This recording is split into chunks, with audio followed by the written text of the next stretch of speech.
say, can you see by the dawn's early light what so proudly we hail at the twilight's last gleaming, whose broad stripes and bright stars through the perilous fight o'er the ramparts we watched were so gallantly streaming, and the rocket's red glare, the bombs bursting in air, gave proof through the night that our flag was still there. Oh, say does that star-spangled banner yet wave o'er the lands of the free and the home of the brave? Well, thank you, Maria. Thank you, everyone. Welcome to NYYankee Mania special edition for a special person, that unbelievable author that we're going to bring up, and I know you know her. But before we do that, hello, Sean. How you doing? Welcome back to the stream. Everything good with you? Yeah, everything's going well. How's everybody else in the doing with the storm and the weather? How are you specifically? Well, I'm hanging in there. We're all hanging in there. And, it just, listen, one day at a time, as long as everybody's safe, going back to work, going back to school, that's the most important. But now we're here, and we're going to have a great, great show. It's an honor to have our next guest here. She's been here before. She's done some commentary on play-by-plays with us, and she is a trooper, a delight. And we're going to bring her up. If you see in the background, she's a fantastic author, and we're going to bring her on right now, Marnie Schneider. And welcome. How you doing? Hi, guys. Wow. Thank you. What a nice welcome introduction. I love it. And that national anthem. Wow. Beautiful. Oh, yeah. I wish I could say it was me, but no, it's Maria Venuto. She sings all over cruise ships, and she sang with Andrea Bocelli. She sang all over the place, and we're very, very happy to have her, just like we're happy to have you and all the time. And it's a real pleasure. First of all, Happy New Year to you and your family. Thank you. I know I can't believe January has gone away. What the heck? How fast? My God. I know. So I hope you and the family had a great Christmas. And what do we have cooking for this year? And I know you have a couple of really cool things going on. And tell us about everything that's going on with you and your books and whatever you want to talk about. And we also have Sean Browning with us. So Sean, guys, say hello, and when we start us off. Hey, Sean. Well, first of all, thank you, Joe. It's so much fun to be on here on your show, and I love your enthusiasm. It's our show. It's not my show. When you're on it, it's our show, okay? Well, thank you. That's very important to me. Go ahead. Well, thank you. So, yes, I really appreciate that. And so many fun things are happening. So obviously, we've got Football Freddy and Fumble the Dog. Football Freddy and Fumble the Dog are headed to San Francisco for the big game. Nice. And so this is my newest book, and it takes you all through the Bay Area as you make your way to the stadium to cheer on the home team. Beautiful. And the home team this year will be Seattle or the Patriots. So that's, but typically the 49ers play in San Francisco.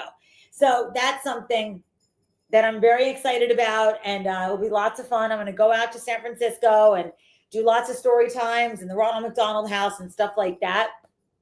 So that is great. And then the big news is that once football, the season's over, which is, about 10 days from now, starting in towards the end of March, I have 2 new books coming out, and they are not football books. Oh boy. Oh boy. Oh boy. Yes. Oh, so well, that deserves this. Thank you.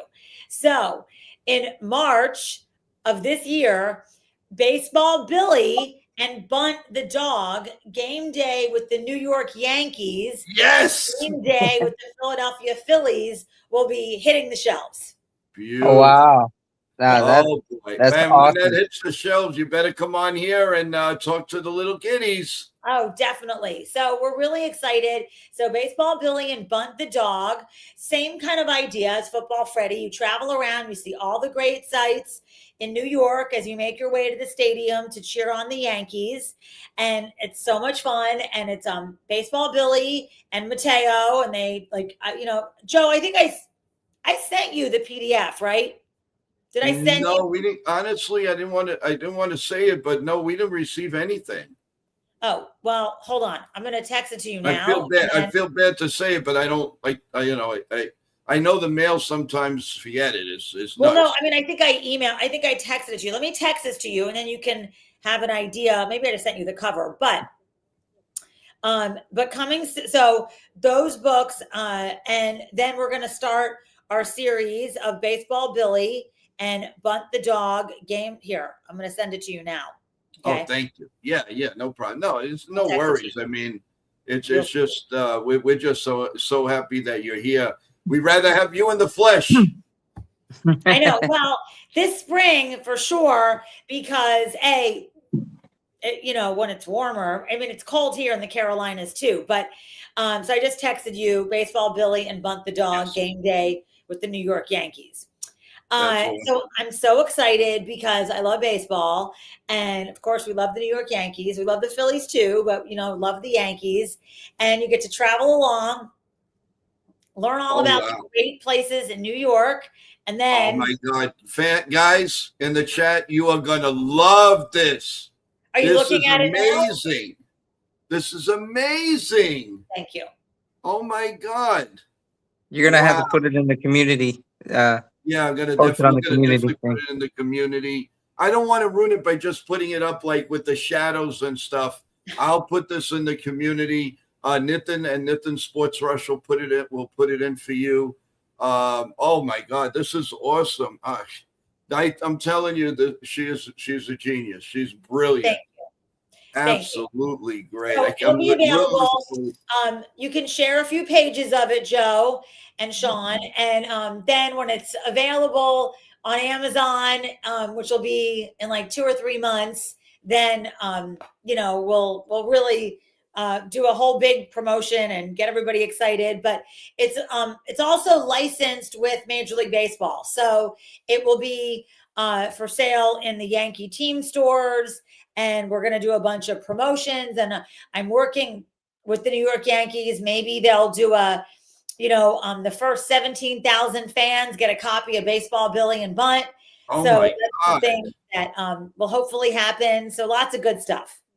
Yeah. And another thing, Marnie, I just, while we have this in thought, when we do our get together we're gonna raise money for cancer research and all that. We're going to do either a softball game or a baseball game. We're putting together, hopefully, with Lindsay Berra, and we would love for you. We want you to be involved. 100%. Of course, I'll be involved. I'll donate books. We'll do it all.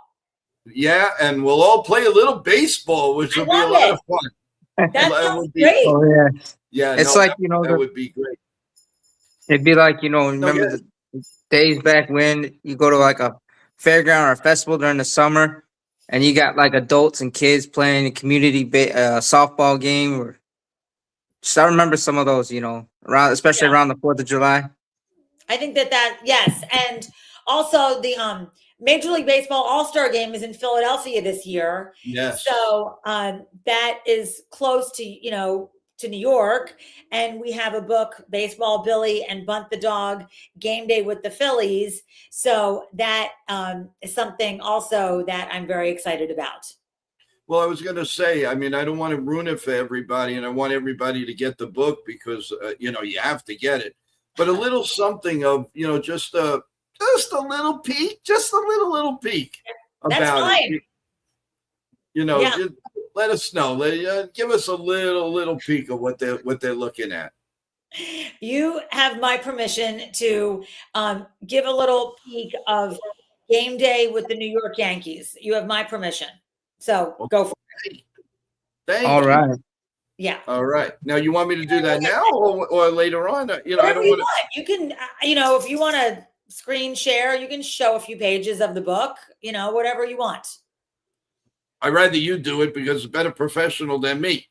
Well, I will have to do it on my phone, but we can do that.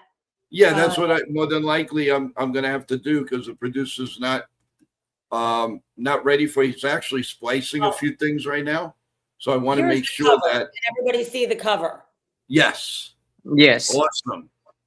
Awesome. I like that cover. Thank you. It's beautiful. It's absolutely gorgeous. Here's, let's see, because we just heard a beautiful version of the national anthem. Here is the national anthem page. Oh, wow. Wow. How cute. Wow. And well, I know what to get people for Christmas, that's for sure. Of course, we've got a good first pitch from military guy. That's for you, Sean. Oh, yes. The military guy. That's right. And then, of course, the home team wins. So we got, a little celebrating. Nice. Awesome. And then because we love minor league baseball, we wanted to let everybody know that these are the affiliates. And so those are the New York Yankee affiliates. Yeah. Oh, wow. Nice. Awesome. Oh, my God. Wow. Now, Marnie, how do you get take us into your thoughts. How does this all come about with you? How do you just put this beautiful thing together? We really like to hear it. And that's a question actually you got from Teresa. Teresa, Marnie, thank you so much for coming back. You're an inspiration to us all and for the kids. Can't wait to buy the books. But my question to you is, how do you put this all together with your daily lifestyle? How do you do it? Well, thank you. This is something that I started Football Freddy 7 years ago with an idea and was like, let's just see if it was going to work. And we did Football Freddy and Fumble the Dog game day in Philadelphia. You travel around, you see all the great places, and it worked, and kids liked it, and parents liked it, and people that, are fans, they don't even have to have kids or whatever. They just liked it. So I've done a bunch of football books, 12 of them with different NFL cities. And I wanted to, I love baseball and I wanted to do something with baseball. And so obviously it didn't make sense for Freddie to go to a baseball game, although there might be some crossover here and there. But I wanted to find a way to get kids excited about baseball. And so came up with the character Baseball Billy and Bunt the Dog, similar to Fumble the Dog, Bunt the Dog. And because I like it that we can use terminology from those games or from those sports, and so kids can speak a little bit of sports. And so we created Baseball Billy and Bunt. And then I knew I just wanted to highlight and celebrate a lot of the special places that meant something to me in New York. And eventually we'll do the New York Mets. There's so many places in New York that doing the Yankees was our first, we chose that one first. But obviously the Mets are amazing, and there's many other places in New York that we can do too. But highlighting places in New York as you make your way to the Bronx to go cheer on the New York Yankees. Wow. I mean, the idea, and what about the names? Did you get that because of your dogs, or how did that come about? Well, I wanted, I like alliteration. So I liked, Football Freddy and Fumble. And I knew that I wanted something with baseball, and I wanted it to also be an IE, because I'm an IE, like Freddie's an IE. So I'm Marnie IE. So I was like, all right, well, I can make it Freddie, and then I can make it Billy with an IE. And I thought that was cute. And again, my books are for boys and girls, but so Billy seemed like a good choice. And then Mateo was a name. I was just driving along and I was like, all right, what is Freddie's friend going to be? And I'm like, well, my name begins with an M. So I kind of want something that has some sort of significance to me. And so I was going to maybe do Marco, but I was like, no, we'll do Mateo. And so that's how that ended up as Mateo. And then I kind of used a bunch of people that I knew as the character and created one person out of all the people. And then Bunt the dog, actually, Bunt really is a dog. He's my dog. He's my daughter's dog. He lives here, but I don't know where he is right now. So we used Mark, who's Goldie's dog, as Bunt. Wow. Oh wow. You know, No, and he's Oh, got wow. the black eye and the black spot on his side. So I was like, well, it's kind of perfect. Yeah. Wow. And speaking of pets, I see you got a friend there in the back. Yeah, that's Cash. Cashy. Yeah. Hello. Hello. Yeah. And I've got Fumble the dog right here too. Oh, wow. hello. You're famous. You are the Fumble. famous doggy. Yep. Yeah. Wow. So That's amazing. Thank You have a question here from Bob Rizzo. Bob asks, again, thanks for coming on. I've seen you all the time. You've been on Mania. You're amazing. Any thoughts? Oh God, I didn't even want to say this.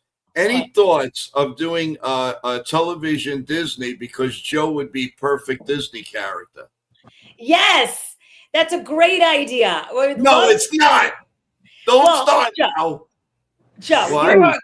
you are a really wonderful, elegant man, and you would be great as a Disney character. So, Oh God! Well, I did do Mickey Mouse at Madison Square Garden for the kids when I was directing tours. But oh, Bob, I like to ask all questions, but I didn't realize that was coming at the end there.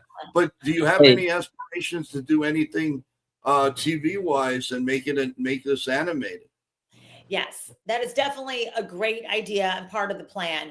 We would love to create animated characters similar to like Dora the Explorer, kind of, but Right. Baseball Billy and Bunt the dog, and get a cartoon put on MLB Network. I think that it would be great and fun. And I could see Harold Reynolds getting very excited about this week's animated short with Baseball Billy and Mateo or whoever, Benjamin in Philadelphia. So I think that it's a great way to get kids excited about baseball and being a fan, and they don't have to even like the certain players. They just have to like the teams, and I think that it's something that they can like different people and different things, and become a fan that way. So that's something that we're definitely working on. Would love to turn it into an animated series. Yeah, And I was going to say about even if let's say the Yes Network also starts off in their on let's say their phones and all of that with the community with Madison with MSG, so you could start from. I mean, if anything, you could start from there and then work your way up, or whatever. It doesn't matter. Yeah, no, that's a great idea. I think that the Yes Network would be a great place for us. I think that we are family friendly content and can work with them to create really fun shows and educate the kids on being a fan and the New York Yankees history, and using our characters as a way to connect with fans young and old. Oh yes, and then I could even see like maybe some of the old legends and current players, wanting to help do like they normally do, have like a little voiceover and then the character insert, like Hideki Matsui, for instance, or Derek Jeter. Yes, exactly. Because I think that, obviously, we're all fans. We're fans of the teams that we love. We're fans of the sport that we love, football, baseball. But certainly we want to be able to, that's what I love about my books, is that you can talk about the places that you've been. So if you're reading Game Day with the New York Yankees, you can talk about, I've been in a cab in New York. I've been to Yankee Stadium. I've been here, and share your love and your passion for that. And even if you're not able to be there, maybe you're in a different state, maybe you're out of the country, maybe you live far away, whatever it is, my books take you on that journey to the game, and you can really feel it. And when you're connecting, when you're reading it with somebody who has been there, they can tell you all the stories about being there. Wow. I'm just trying to think what kind of a character would I be? Like Oh, Joe. Cat or Snoopy the dog or something like that. Wouldn't that be fun? Well, you just tell me and we'll make it happen. No, we're not going to make that happen. I'll help you. I mean, I'll give you ideas of old time Yankees and stuff, but no, I can see Joe. I want people to watch your show, not go off of your show. No, I can see Joe as like the tour guide. Yes. The tour guide for the stadium, or like have him as like the commentator. I said the tour guide or the radio commentator. Oh God, no! Oh no! Chef Nick has, hey, what goals in regards to time in your life do you want to reach to complete a book from start to finish? Well, so what it usually takes, if you're asking how long it takes from when I come up with the idea, it takes about 6 months to do it from start to finish. I mean, mostly just because I have I know how it's going to go. Like, I know it's Baseball Billy. We're going to give her a friend. They're going to tour around the city, and then they're going to make their way to the stadium to cheer on the home team. So it usually takes around 6 months. I put a lot of effort and thought into it, and then I get drafts, and I'm like, oh, wait a minute, you got to do this, you got to do that, and then finally someone will just grab it from me and say, you cannot make any more changes because we got to go to print. And so that is usually what happens, because I'm like, oh, wait a minute, I had this great idea, and but then I'll do it on the next one.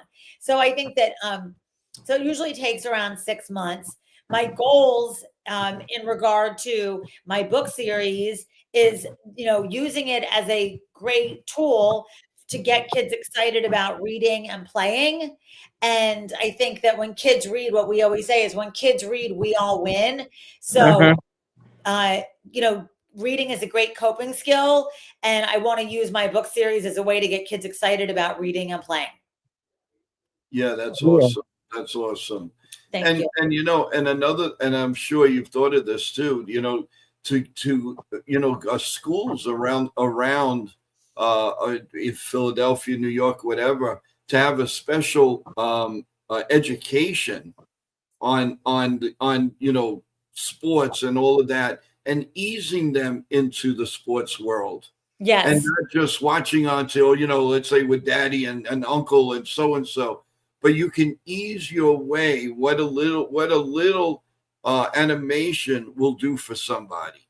And if you can grow it that way, I think that would grow a little child into what he would want to root for as a sports fan. And I think an inspiration of going to talk about it, and whatever, lunch hour or something compatible to schools, or run something on a Saturday where the mothers, I got to do so many things. Well, if they bring the kids to a school or a church or, someplace nice and quiet where you're going to get maybe 50, 100 kids, and you sit down and you explain to them the book. First of all, I think it would be a fantastic, talking to them, reading the book to them. I mean, you could see that you have that. I mean, obviously you have that in you.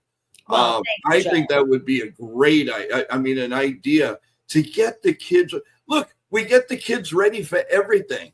Sports is 99% going to be in their life. So why not start at really young? I don't care.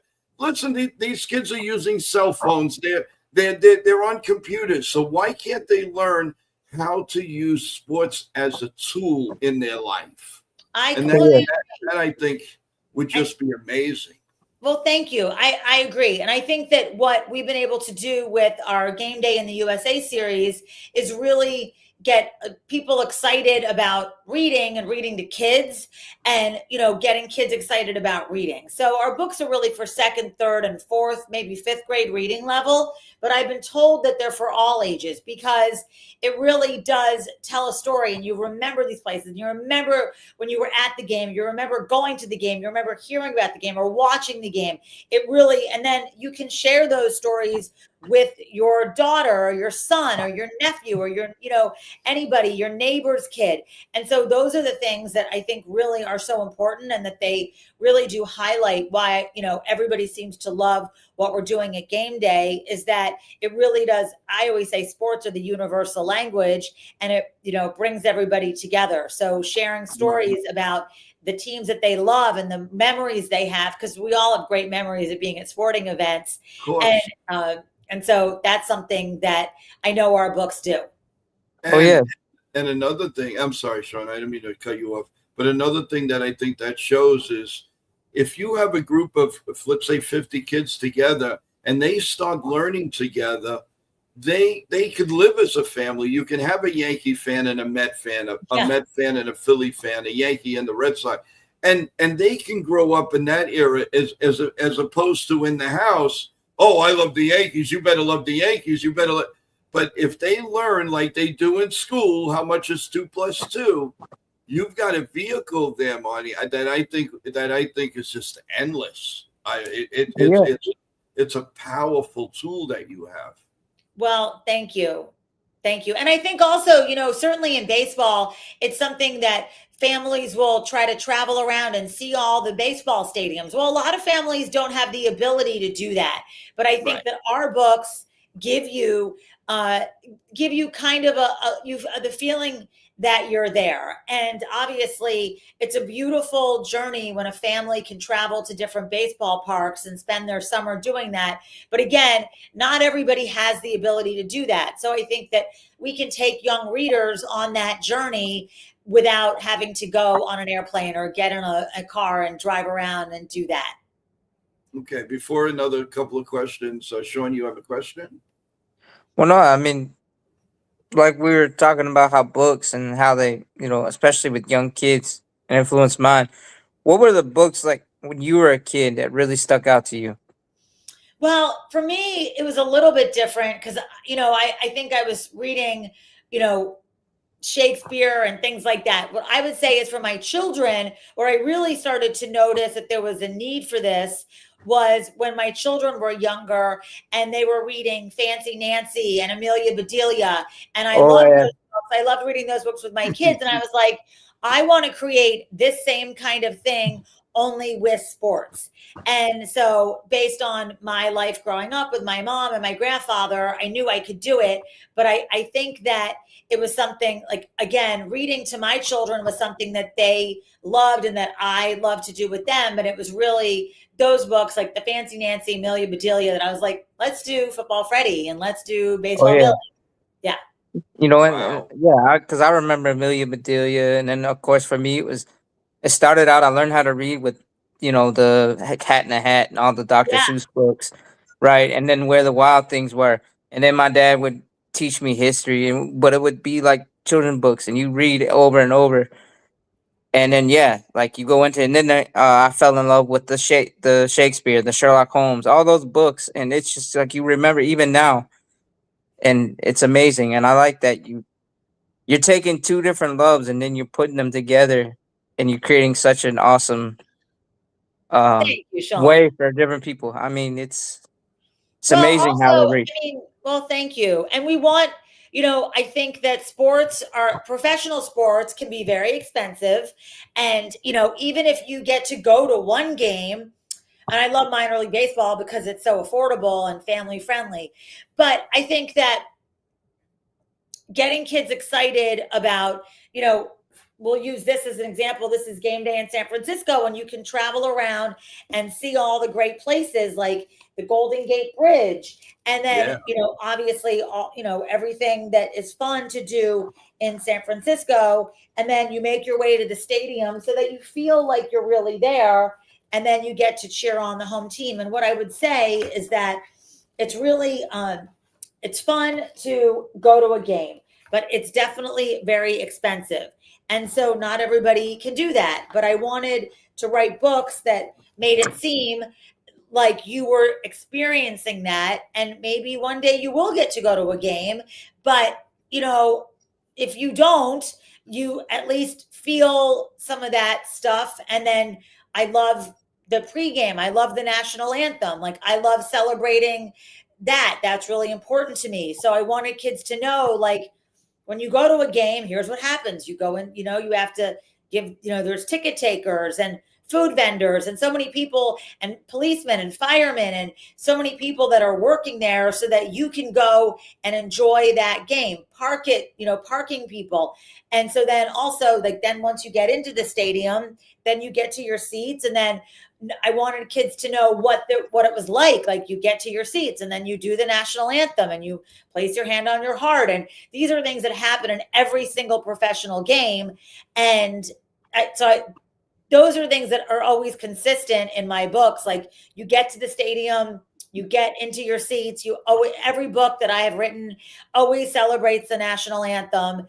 And it's something that I wanted people to know, like, that's an important part of the game day process is the national anthem. And then there's the halftime in football, the 7th inning stretch in baseball, so that kids can learn about these things, even if they're not at the game. Wow. No.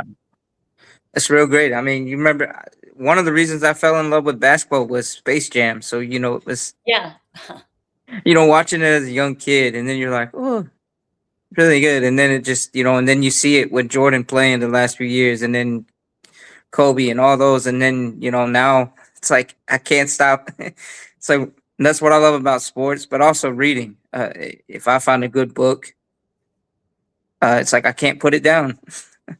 Well, that's a good thing. Yeah, that's a great thing. And eventually we'll do basketball, Bobby, and buzzer. I mean, that's going to be happening next. We'll partner up with the NBA and do that. And the same idea. You can always use me as the basketball. You can use my head as the basketball, bouncing up and down. No problem. No, we don't want to do that. No, you could put Joe in as a ref or Yeah, exactly. As a referee. That'd be good. So eventually we'll get to basketball, Bobby, and buzzer, the same idea. And you get to learn about basketball and see what that's like. So those are things that are all part of the plan. You have a question here from Wendy. How long does it take you to come up with an idea? And man, I've been getting, since I started the show, I'm just I wake up in the middle of the night with an idea. It's like amazing. So, I mean, I guess it was just drilled in us, but I'd love to hear your version of it now. Well, it just depends. I mean, the thing is, like, I kind of have the, thank you, Wendy. I already have kind of the parameters around what I'm going to work on. And so I think that the ideas are there, but then I get really inspired after I see like the first couple drafts of what I'm doing. And then, then I'll start thinking of ideas. And like I said, then what happens is my publisher will say, all right, enough. We can't make any more changes. Cause I'm like, I want to, so usually, but that's all right. Then I write them down. I'm like, we'll do it next time. Yeah. But, but it's amazing that when you're doing this, you don't realize, I mean, I don't know if it's adrenaline, but I mean, I've got, my mind is going a mile a minute. I mean, I've got, we can do, how many times, even on the air, like out of nowhere, I'll say, that's a show. Yeah. It's like, wow, it just happened. I said, yeah, I want to do that. Or yes. Something will come up with, we're going to do Yankee history. Ooh, that's a good idea. Okay. Something like that. And one thing, just one thing leads to another. And the creation is just amazing. And what you do is just amazing from just, keep going and all the changes and, to reach out to the kids is just, it's just fantastic. You really can't say anything more than that. You really can't. You have Damon here says, you should add an extra section about Eagle fans and how when you go from the ticket to the seat, you get profanities thrown at you from all directions. That's a different it's a different audience, Damon, but not kids books. Yeah. But I guess, fans can be very passionate, and Yes. sometimes they you know that's funny. It is. No, It's true. But, I think we're trying to, keep our audience still feeling very youthful. I don't want to. right. Yeah. Well, I just want, hey, that's the question they wanted to ask you. I don't, as long as it's good and it's okay, it's fine with me. But now, so you have another one here on our email and says, now you're going to the Super Bowl. Tell us what you think, and what when you go to the Super Bowl, what do you do? What exactly are your duties? What are you looking to do? So I have a lot of events that are scheduled. I've donated lots of books to different schools in the Bay Area. And so I will do one school on Monday and Tuesday when I get there, and do story time for all the kids in the school. And then that's Monday. And then Tuesday, all the kids, 250 kids, are going to get their own copy of their book, which I donated. So 250 kids will go home with a copy of Football Freddy and Fumble the Dog, Game Day in San Francisco in their backpacks. And then Tuesday night, I'm going to go to the Ronald McDonald House and do something similar there, where I'm going to donate books to the children there, and do a story time and bingo on Tuesday night. And then Wednesday and Thursday, I'll do what they call Media Row. So I'll go and do a bunch of interviews and talk about the books and interview people, and they'll interview me, and that's fun. And then Friday is a fashion show for the NFL wives, which is great. And then Saturday, I'm not quite sure. Maybe some, I'll do some more story times and things like that. But that's kind of my loose schedule. Well, if you're not doing much on Saturday, you can always come on here and tell us what's going on. All right. What time are you on? Well, 3 hours behind. We would make a special show for you and that, what's that guy's name? Nitin, I think it is. Oh yeah, Nitin. That's right. We could have something where the two of you could. I would put on a special show just for you guys. Okay. Well, thank you. I will talk to Nitin. We'll talk to Nitin, and we'll see if we can coordinate something. That'd be great. He doesn't listen. He just does whatever no, I'm just kidding. He's the best. He is. I forget a mile a minute with that. But yeah, no, that is something that would be great. Yeah, no, I'm leaving that Saturday open so that people like Nitin, yourself, if you can come on, we would love it. Like, okay. Give us a feel of what's going on. You can talk about the kids. Are they excited? What's about the books? That would be awesome. That really would be nice. All right. Well, we'll make it. We'll coordinate. I'll talk to Nitin, and we'll pick a time, and we'll do it. Now, lately, we do have a little surprise for you. But lately, what we've been doing, we've had on Iron Eagle. We've had on a lot of different people with the show, and they're great. Everybody Nitin and his team brings us is just amazing. It just you can't top it anymore. I mean, but you're cream of the crop. That'll never change. Well, thank you. Okay. Besides, and I mean that. Everybody knows me on this show. I mean it. So what they've been doing is, and live here is right at the end before we go. We would like for you, if you can, just say just a little promo, who you are, what you do, and you're watching Yankee Mania or something like that. If you can do that, we'd really appreciate that before you go. Thank you. Appreciate that. Yeah, you just tell me when. Yeah, we'll do it. But we're going to do it live. We don't do anything behind anybody's back. This is great. It's going to be that way. No pressure. No pressure. But yeah, it's just amazing. And your books, I mean, really, it's just an inspiration. And anybody. Now, let me ask you something. Have you ever been on? I don't remember seeing it, but have you ever been on like the MLB Network? Have you been on any of that? Not yet, but I would like to be. And that is something that I think that once the books are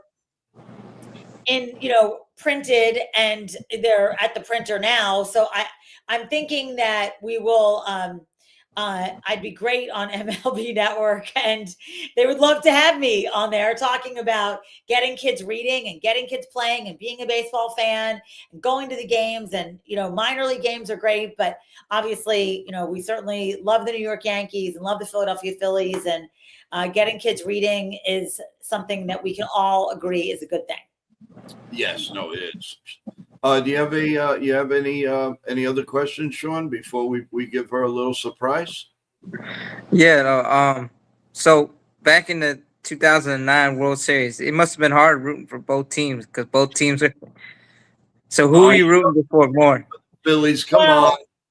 I mean, the thing is, I love the Philly Fanatic. I mean, so I am a fan of the Philly Fanatic, and I mean, he's as far as mascots go, there's really nobody better than the Philly Fanatic.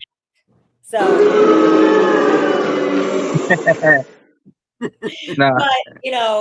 But that's a hard one. The Yankees are amazing, and I don't know, it's tough. But but fanatic. Hey, but at least it was a win-win for you.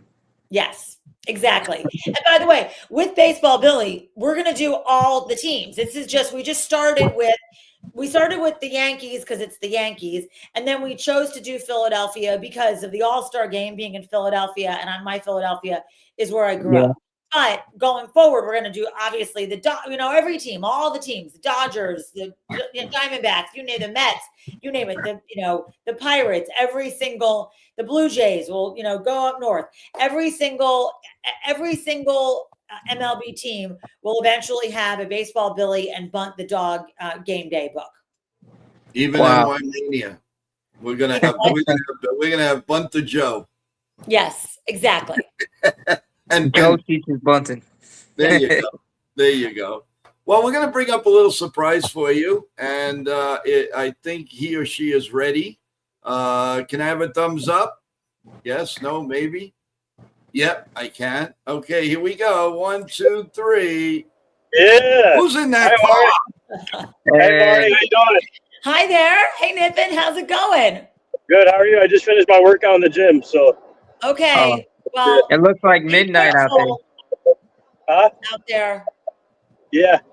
And guys, great job with Marnie as always. And Marnie, congrats on the books. I can't wait to help you launch it. I'll be in San Francisco next month. I'm coming into San Francisco on Monday morning. Okay. Let me know when you land. Maybe we can. I can help you out with your event on Monday. Oh yeah. All right. So here's what. Yes, I'll let you know. We'll talk off air. But I get to town on Sunday, and maybe you'll come with me on Tuesday to the school in Oakland where Tommy, Vincent, and Troy and everybody. If you want to come with me, we'll talk.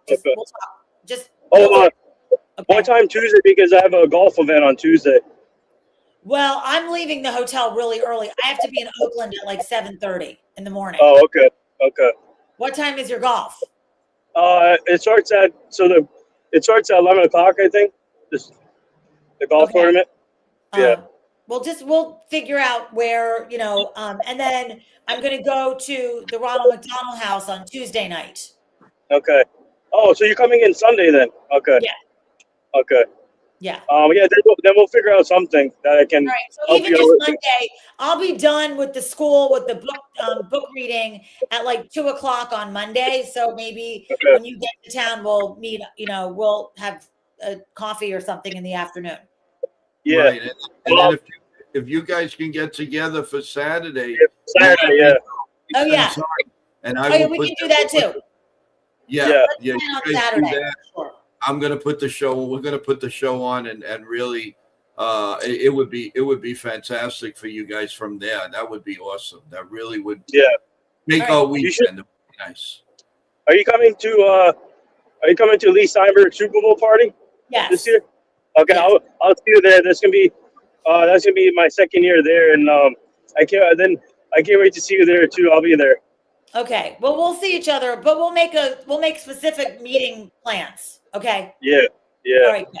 Okay. But That's- but how you been though? I've been good. You know, Yeah. I had a great time with Sean and Joe, and they're the Yep. best. Yep.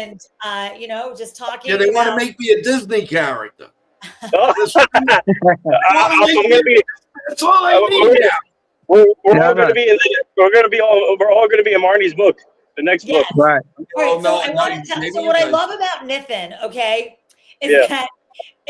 that it's the Rams are playing the Bears, okay, Yeah. 2 weeks ago, and Niffin is so motivated and determined that he is texting Coach Vermeil about like getting an interview and doing this and doing that in the middle of the game to the point where Coach is like, dude, I'm trying to watch the game. Like, there's a game on TV. And then he's like, I'm trying to watch the game, Nathan. Can you just take a moment and let's reconnect after the game? He's like, I Yeah. coached the Rams. I led them to their Super Bowl victory in 2000. Like, I'm watching the game. And Nathan's like, so anyway, and that's what we love about Nathan is that he is motivated and determined and focused. And it's like, how can you not love that? Yeah. Thank you, Marty. And is Vermeil gonna be in Super Bowl week 2 or no? I don't think so. I mean, I Okay. think that it's just you know, he doesn't have any real connection to either of the teams, and you know, obviously he is from Northern California, but I don't think. I mean, he's 87 years old. I don't think. Yeah, it's a long trip and a lot for him, so I think he's probably not going to be there. But I'll text him tomorrow and ask him, and if he is, then we'll all meet up. Okay.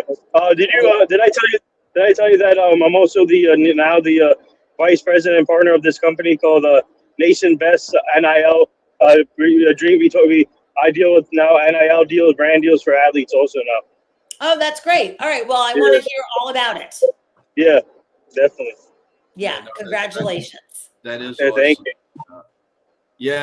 Nathan could be for space, but he could definitely drive you up the. No, I'm just kidding. He's the best. Nah, He's the best. it's the best. Off the show, I'm going to hear it now. That's for darn sure. No, Joe, actually, you know who drives us nuts? Joe Bingoya. Oh yeah, gee, driving dust, as Ralph Cramden would say. You driving dust, but it's awesome. It really, really. This is great. To know you guys is just every day. It's something new, something. Yeah. Oh, I can't explain it anymore. I am so happy with the group that we have here, and everybody, and we feel that you're part of this team, Marty. There's no. Well, thank you. Well, I'm honored. You are definitely your aces in our book. Anything, as I always said to you, you want something, you need something promoted, you want something, there's a space in the show, whatever you want to do, we're here for you. We are always going to be here for you. That's the least we can do. Let me tell you something about Marnie. Okay, everybody in the chat, Marnie has been, the first time I met her, I knew that she's something special to me, and she's always been something special to me, and now she's like one of my mentors. I have 9 mentors in this industry, and one of them is Marnie, and then Lee Steinberg is one of my mentors actually. So he's been a big part of my career. Obviously, Leonard Marshall, Tina Servacio, Amy Trask, they've all been major parts of my careers, and even what's his name, Ryan Field, you name it. I have like a bunch of mentors, and Marnie's one of them. And like Marnie is like what she does every day, and she puts out all the great content and her books, and I don't know how she does it, but she's amazing, and she's a warrior, and I'm just glad to be connected with her and call her my mentor. So Marnie, I just want to say I love you, and you're the best. Oh, I love you, Nathan. Thank you. That's so nice. Well, that's good, because that leads into what I'm going to say. So NYYankee Mania has an angel, and she's sitting right here. Oh, and you're always going to be our angel here, because you were actually the first woman really to come on and do things and be with us, and so that is your name here. You're an angel of NYYankee Mania. So just that's your title from here on in. I'll take it. Yep. Yeah. Thank you. No, really. Can we take a minute or so where you could put something together? Just we'll come down and you could say something like, hey, you know what to do. Just I got it. You got it. All right, so we're gonna come down, and when you're done, we'll come right back up. Thank you. We really appreciate this. All right. Yeah, you just tell me when you're ready. Anytime you are, you count down 3, 2, 1, go.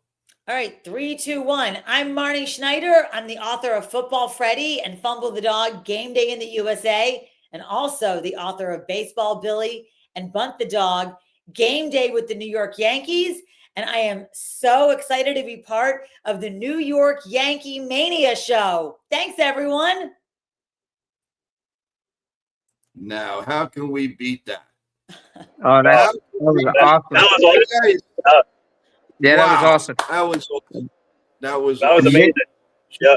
Listen, we got a mission we gotta accomplish. We gotta get Marnie an interview with Harold Reynolds on MLB Network. Yes, I'm gonna work on that, Marnie. Once your books is officially released, I'm gonna work on that for you, Marnie. Great. Okay. Thank you. I appreciate that. Yeah. Yes, Yep. I will look forward to it. Yeah. And then next year at winter meetings, we'll go. Where are the winter meetings next year? I wonder. Where are they? We need to go to winter meetings and have, start talking about the Baseball Billy and Bunt the Dog show. Yes. Yeah, we will definitely do that. Yeah. Well, first of all, let's hope that there is a winter meetings. That's number one. That's what I'm a little concerned about. You got to pray to God that there's no lockout.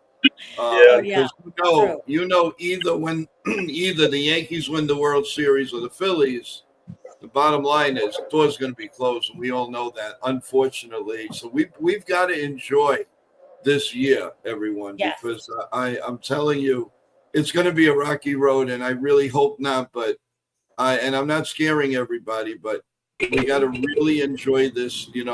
Root for your teams this year, guys, because I don't know what we're going to see next year. That's fingers crossed. Yeah, fingers are crossed. Exactly. And we thank you again, and we'll see you. We'll see you soon. Definitely before the Super Bowl, hopefully. Yes. Well, I will see you Saturday. And I will coordinate that. Yeah, Saturday. Yeah. So Marnie, let's talk off air more. Okay. And then we'll figure out Saturday, and then we'll figure out the week. We'll figure out the week schedule too. So. Okay, good. I will look forward to it. All right. One thing before you go, I just wanted to ask you, with all the Met moves and the Philly moves, and forget about your feelings, do you think that the Mets did enough to move the needle and they're going to challenge the Phillies for first place? Not really. I mean, it's a lot of, I think the Phillies partially, look, 2 years ago, the Mets beat the Phillies in the, second round of the, and the Phillies are a better team.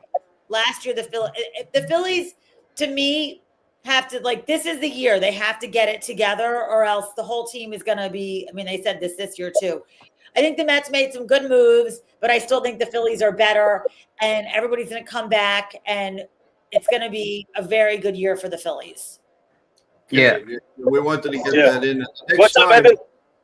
Yeah, Evan asked, good to see you again. Have a great time at the Super Bowl. Oh, thank you. Enjoy it immensely. And the next time we'll concentrate only on when football finishes, then we're going to start with baseball. And I can't wait. I love baseball. I love it. And the one thing also is when we're going to be going around the league in spring training, because we're doing Yankee games on air during spring training and all of that. But when we get to the Yankees or the Phillies, we would love for you to come out, especially the Phillies, and get your ticket definitely as we go position to position, because it'll be Philly Day that day.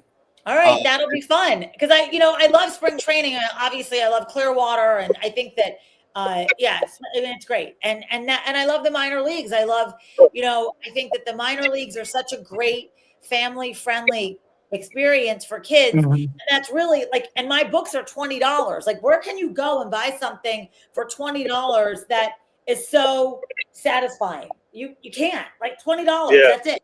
And you get this can't. book and you learn about everything in that city and that, for that team. So that's something that I'm really proud of too, is that we've been able to keep the cost down so that kids can have the books and everybody can get excited about it. Well, we're very All right. happy. Oh, Like I said, anything to send so we can put it in our community, and we really appreciate it. And, again, thank you so much, and keep up that great work. Safe travels when you go to the Super Bowl and whatever you do. Have a great new year, you and your family. God bless you all.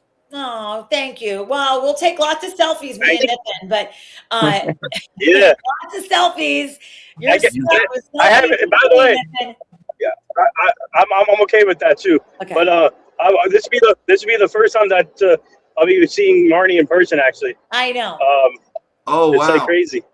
Yeah. Oh, But it That's feels awesome. like but it will be a beautiful reunion of even though we haven't seen each other but in person, but it'll be great. I'm excited. So lots of selfies, and we'll FaceTime you, Joe, when we're together. Okay. that would be great. And then once the baseball season starts, we got to all get together. We'll have a great day, and we'll go see a ball game. Oh, that'd be great. Marnie, I forgot to tell you that 3 weeks ago or 2 weeks ago, I was with Brandon Graham and Jahad Campbell.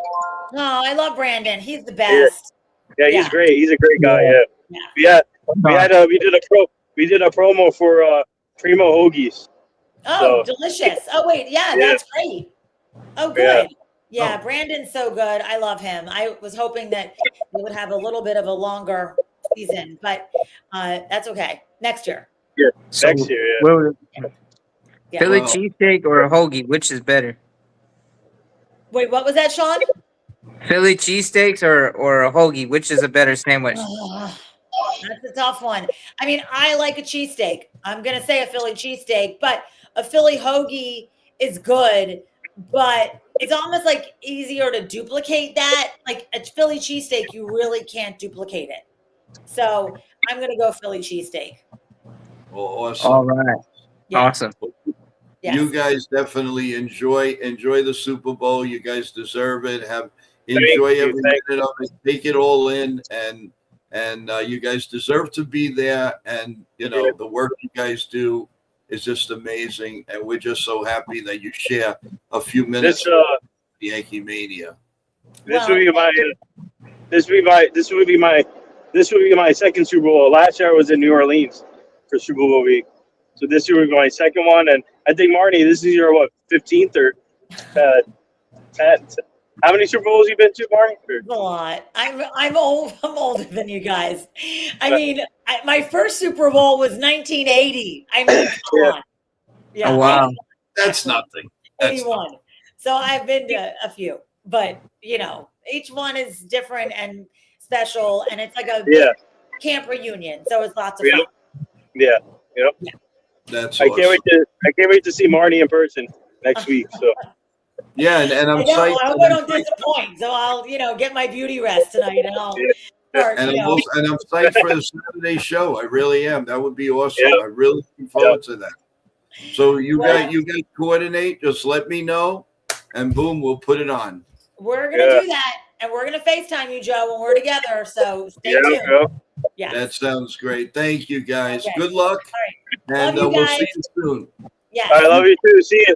Bye, All Love right. everyone. you. That is- Bye. You're our angel. Remember that. Yep. Wow, that was great, guys. That was awesome. Well, great. Hey, great job. Hey, Sean and Joe, great job. Thank you. Hey, yeah, thanks. No, she's a lovely person to talk to, and it just was an easy conversation that we just had fun. And now you look at it, and it's almost an hour that we've been on. Where did it go? Where did it go? Oh my God.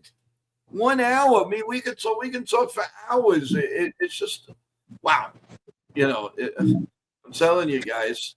Well, while we were on, was there any thing that bit the needle with the New York Yankees? I mean, I do know they have a new international man. That Yes, they appointed. His name is I forgot the name now. Mario I put it. Gaza. Yeah, I put it in the group chat. He's been in the Yeah. Yankees organization for 16 years. Wow. Okay. Wow. No, I think it's kind of good, and I mean, especially when you got Omar Mania, who can help lead in the right direction, and then a guy that knows the system and player. I mean, he was like spent what like a decade or plus of player development, decade and a half or whatever it was, and involved in that play directing the player development in the minors. So he understands the scouting and the international, so he could kind of uh, know, hey, this player could fit the Yankee way, or vice versa. And then Omar Mania, I like the fact that he's up there as a special assistant to GM Brian Cashman. So I believe we're gonna do a lot better going forward in the international scouting department. With Garza. Yep. Yeah, I think and Garza.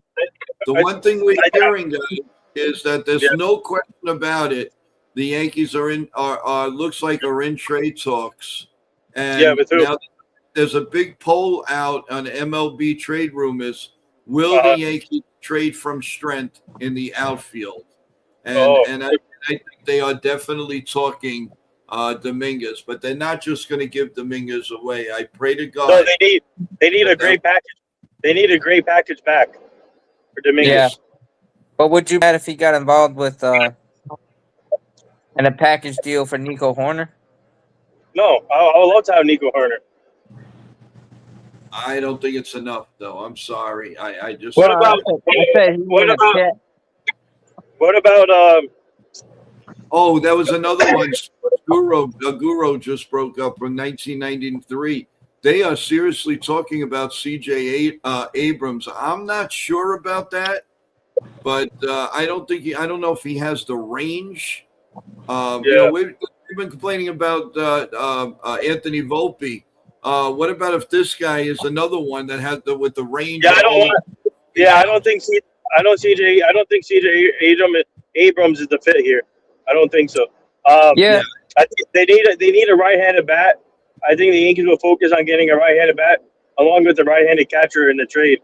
That's why I like the Twins trade, because apparently the mock trade with the Twins, you get Joe Ryan and Ryan Jeffries for Dominguez, Ben Hess, and two other prospects that are not even ranked, I think. So. Really? Okay. Well, yeah. I just listen. I definitely something's going to happen. There's no question about it.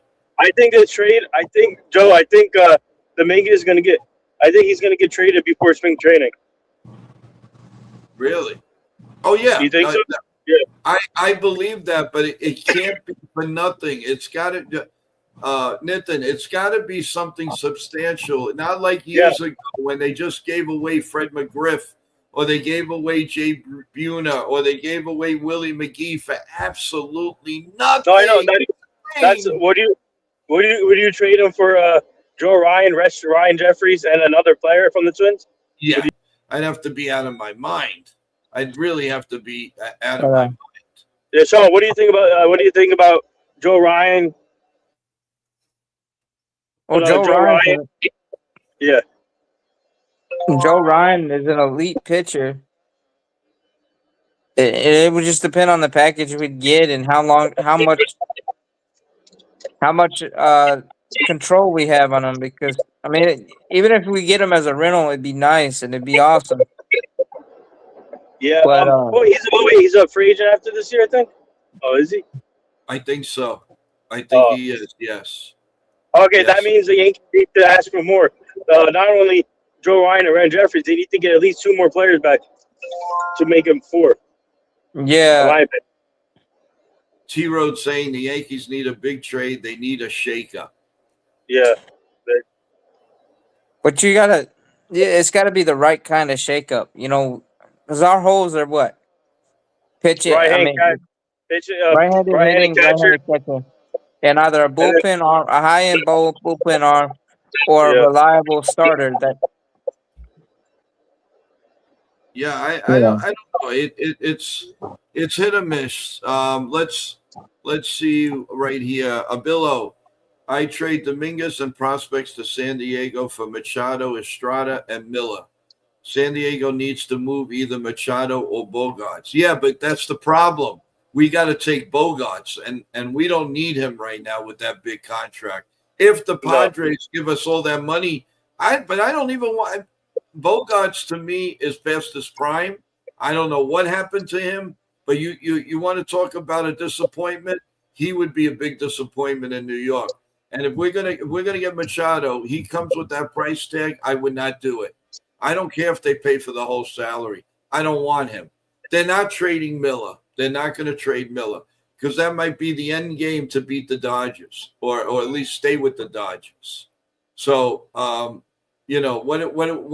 can they do? And I do not believe me, guys. You're going to be very disappointed if they get Bogarts. Unfortunately, he's done. He's not the same player anymore. He really isn't. I mean, you're just not going to change a wand and right away he's going to become Bogarts of years ago. It's just not going to happen. T-Road, welcome back to the show.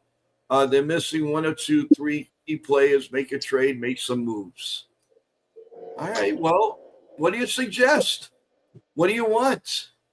I know you want a leadoff hitter. We all know that. We all want that. But what do you do, and where do you go from there? Where do you get it? Where do you get it? So, what could we possibly do? One Horner, you're gonna pay a hefty price. Yep. But I think the best trade package for them could be Joe Ryan Jeffries, and another or two other players from the Twins. I think, Joe. Yeah, and I do too. I do too. I think that they're going to do that one way or the other. The Yanks team is that it's just too many. It's too many parts there. There's too many players. You can't just bring down Dominguez and Jones again. Or are we're gonna go back there that Jones is gonna stay in the minor leagues and Dominguez is gonna be on the bench. It makes no sense. It doesn't make any sense anymore. So right. I mean I can't stress it enough. Either you do it or you don't. But if you don't, then you can't listen. If Spencer Jones doesn't play this year and we go and they have a strike, and there's no 27. They come back in 28, if they come back, and if there's fans. The guy's going to be 28 years old, 27, 28. This has got to be the year you do it in the pot or you don't. There's no in between now with Spencer Jones. He's at that ripe age that you need for him to play. So either he plays with the Yankees, if he plays in the minor leagues, there's going to be it's not going to work. I'm sorry, guys. Something's got to be done. I don't know what. I don't know where he's going to get at bats. I have no idea. But you can't sit this guy down. So you're going to bring him back to the minors. Then you're going to have to deal with Dominguez sitting on the bench again, and it's not good. It's just not good. And I don't like it. I really don't like it. So there's too many outfielders. The Yankees shot themselves in the arm by getting Grissom back. That's the whole problem. That is the whole problem. Now, because they spent $22 million on this guy, we're going to lose a star. And that's what bothers me about that. Nothing against Grissom. It's not his fault. And it's only for 1 year because there's no way the Yankees are going to pay unless this guy has another unbelievable year. You can't tell me he's going to get $28 million, $22, $25 million a year the next year. It's not going to happen. And then what? You lost either Spencer Dominguez and then you lose Grissom. So now what? This is what worries me. This worries me for the future of the New York Yankee team. And they got to make a decision. This Grissom thing is going to haunt them for a very, very long time. The only way it won't is if he goes nuts. But I don't see it. I don't see him hitting another 30, 35 home runs. I'm sorry. That's just the way it is. But would you be fine if he hit 20? Sure, no matter which way, they really screwed one of the young players. They should have started the season.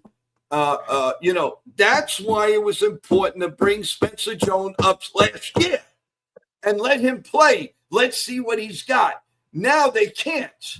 Now it's pot luck. If you put him in there last year, you get an idea what he's all about. Now it's all about from the minor leagues. That's not good enough. Bring him up, and then we can see what we're gonna do. They shot themselves in the foot with that move. Because now I'm telling you, we're going to regret it. They're going to trade him, and he's going to become a star, maybe not a superstar, but a big star. And then I'm going to be saying, "I told you so" every day this show's on the air. Well, I hear the one thing that people want him to work on is the bring down the strikeout rate. Well, listen, they brought up Aaron Judge striking out like crazy. He improved a little bit, a lot. So why can't Spencer Jones? But also the time though was in 2016 when we first brought him up. Man, we were in total rebuild, or not total rebuild, but we were definitely in a rebuild or retool. Because you remember they retired A-Rod early. We were having a terrible time in the whatever was going on with the Yankees. So you bring up Aaron Judge, you brought up Tyler Austin, you brought up Gary Sanchez, and there's a few other kids on that roster, Miguel Andujar, others. And you kind of was a perfect time to play the kids. I'm not saying that now. I would love to have either Spencer Jones, just give him a shot, or Jason Dominguez, just give him a full ride. But yeah, you got Judge and you got down Cody Bellinger locking down the corner outfields. And you have Giancarlo Stanton, who can't do anything else. He can't do anything else. That's except hit home runs on this team. Except hit home runs and frozen rope. It's terrible, Sean, because you can't move anywhere. Don't tell me they're going to put Giancarlo Stanton in the outfield. That's not going to work. I'm sorry. Only in emergency situations. Right. But no, I mean, hey, and if they do call up, I've been saying this before, and I'm saying it again. I'm saying it for years. You stop yo-yoing these prospects. If their idea is to have Spencer Jones wait a year, it's kind of like you gotta try and figure out. But you gotta let him play. You can't bring him back down after you play him only a week or two, or spend some time sitting on the bench. Now, they also got this Siani guy that can be a fourth or fifth outfielder. Now, would you be okay if Spencer Jones became our fourth outfielder, came up in the thing? Let's say they trade Dominguez. Yeah, because I want one of them. But where is the playing time? Well, see, here's the thing. We know that there's going to be a span when Giancarlo is injured, and you know that you're going to give Judge DH days. Yes. And then, when Giancarlo's out with a lower leg injury, most likely, Judge is going to be the MVP, or, the DH. And then he's going to get a bulk of playing time then. But also, I could see if we have issues, the thing with Cody Bellinger is he's versatile. So, God forbid, let's say there's injuries with Grisham or whatever, or Grisham slumping. You can move Cody Bellinger into center field, or you can put Spencer Jones there and let him run with the two elite guys in the corner outfields helping him out. Or you can have Cody Bellinger play first, and then Spencer Jones can roam left field. But yeah, I want them to give a full shot. Either have him as a fourth outfielder with our club this year, but give him enough playing time, with spelling time for Judge and Cody Bellinger and even Grisham. Or if you're not gonna and you're gonna let him in the minors, consider to see the trade him because the value on Spencer Jones and Dominguez is high. If you wait too long, then you're not gonna trade him. That was our problem when we had Peraza. That was the problem with Floria. That was the problem with Thairo Estrada years ago, who also came up in that bunch of kids. But we traded him near the end of his options. So we didn't really get much for him other than Wandy Peralta, who was decent with us. Mr. Changeup. Yeah, and there was a change with Nitin. Nitin, are you ready? Is everything good? Cool. Okay, we're gonna bring him up and let him shine in on this. Hey, Nitin, how you doing? Good. So what do you think, Nitin? I mean, did the Yankees shoot themselves in the leg by signing Grisham? Nothing against Trent Grisham, good guy, good player. First of all, I don't know why they would offer him the 22.2 or whatever, 22 million qualifying offer. If they, I mean, they didn't know that he was going to accept it, and I guess he wanted. I guess he knew. I think he wanted. I guess that's the best deal he would get. But I mean, by the Yankees accepting that 22 million, it took off half their money with the free agency thing. So, I keep saying this we wouldn't be in this discussion if they didn't offer him the qualifying offer. He would have got. I think he still got a good deal if they didn't offer him the qualifying offer after the year he had. So, I mean, there's a big effect on this, and the Yankees obviously can still spend money even with that. So, but if they didn't give him the qualifying offer, I think we would have had a different discussion here. I think they would have had more. They would have added multiple players by now, in my opinion. Yeah, and then a clearer picture. Maybe Spencer Jones. They bring him up with the intention through spring training that he was going to be the everyday everyday center fielder. With now that we have Cody Bellinger, and I think that was kind of the backup plan. But now that hey, I can't blame Trent Grisham for accepting a $17 million pay raise. Okay. Bill, Steve, yeah, we could try that for sure. Definitely. I have obviously my mentor Leonard played for him. Obviously, Lawrence Taylor played for him. So we have connections that can get that done. I can find out from my mentor Leonard and see if he would be available. But yeah, would you rather have Bogarts or McMahon? McMahon by far, because I don't want to be. You don't want to be stuck by a big contract with Bogarts, and Bogarts has been struggling in the last few seasons, and he's on the decline. You don't want a guy who's 6-7 years left.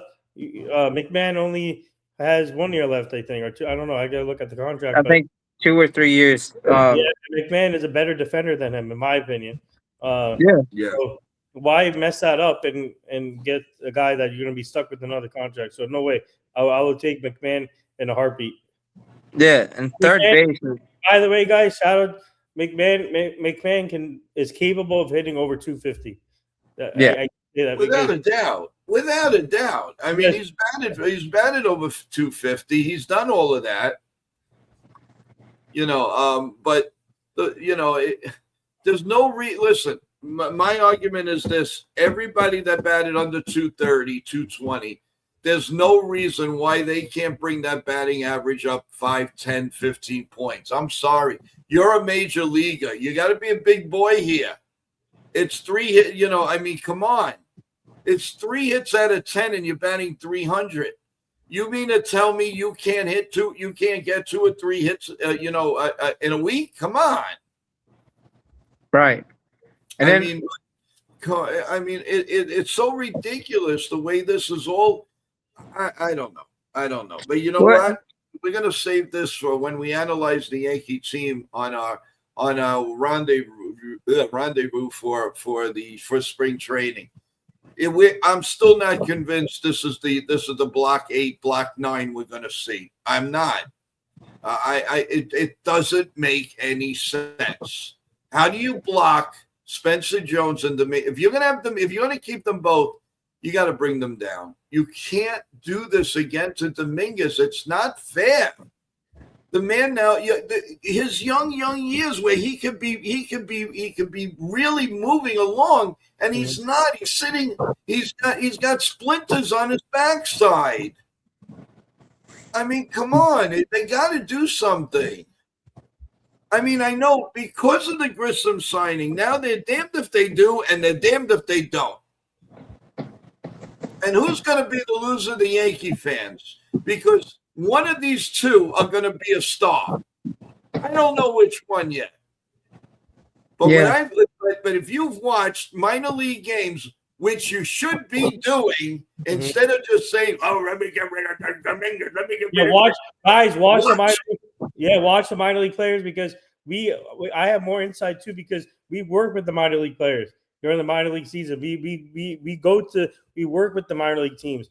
We go dissect the minor league prospects, and we work with them. So we have insight. And instead of throwing out garbage at them, go watch them play. I mean, you want to see go watch the talent. Right, right. And I agree. I watched Spencer Jones at least 30 games this year. The guy's he's an elite center fielder. The power is ridiculous, and he's got great speed. What more do you want from it? All right, so Mickey Mantle struck out more than he hit, and he got base hits. What does that prove? You learn. You made the major leagues. You got to learn sooner or later. And now, how do the Yankees learn? By trading away one of these players, and we're going to get it in the you-know-where. We're going to get it, and everybody's going to say, "Oh, why did they do that?" And then Grissom's going to leave, and he's going to go, and now go find your center fielder. You're going to put a 35-year-old back in center field, Nick, in 27, 28? I don't think so. They shot themselves in the leg with doing this with Grissom. It made no sense. I'm sorry. No, I mean, yes, it didn't make any sense. I thought they would let him walk, and give them Spencer Jones a shot in center field, because it seemed that way. I mean, he's knocking on the doors, but hey, now we got to just see what they're gonna do. And like you said, there's got to be trades coming. It's not all the block players, not all our starters are here. And then with the World Baseball Classic, we don't know what things can happen, and we could still get right. But Sean, here's the thing: Spencer Jones could bat 500 in the spring training. He's not going to make the club. So here we go again. He's not going to make the club, or he'll make the club as a fourth outfielder. And I mean, look at it this way: you're trading Jason Dominguez, okay? Switch hitter, power from the left side, has a world of talent. If anybody tells me he has no talent, there's something wrong, guys. There's something wrong. No, the talent since he was 15 years old. Maybe he can't hit right-handed. So bat lefty all the time. Yeah, I'm not doubting the talent that Jason Dominguez has. The fact that he made the majors at a young age is a testament of how talented he is. The problem is that the opportunity he's been given, opportunities, he hasn't fully taken, like the bull by the horns. And I know that. And played above. No, I'm just saying. But that could be. It doesn't mean that practice.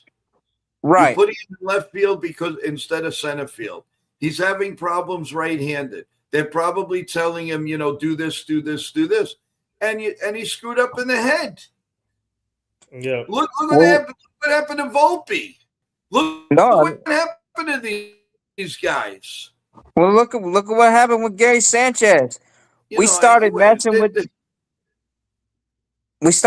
with Gary Sanchez's batting stance or batting whatever, and forcing him to go down to one knee or whatever in the catching thing. And then you know what happened? The guy started slumping a whole lot. Then he was a mental case behind the plate.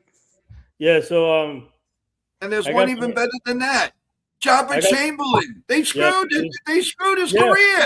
Yeah, they messed. They kept. I keep saying on the streams, they messed up my work colleague's career by switching him to the bullpen and starter. That's what messed it up. Uh-huh. And he was a consistent starter too. So that's how Well, he. and then you remember Phil Coates, right?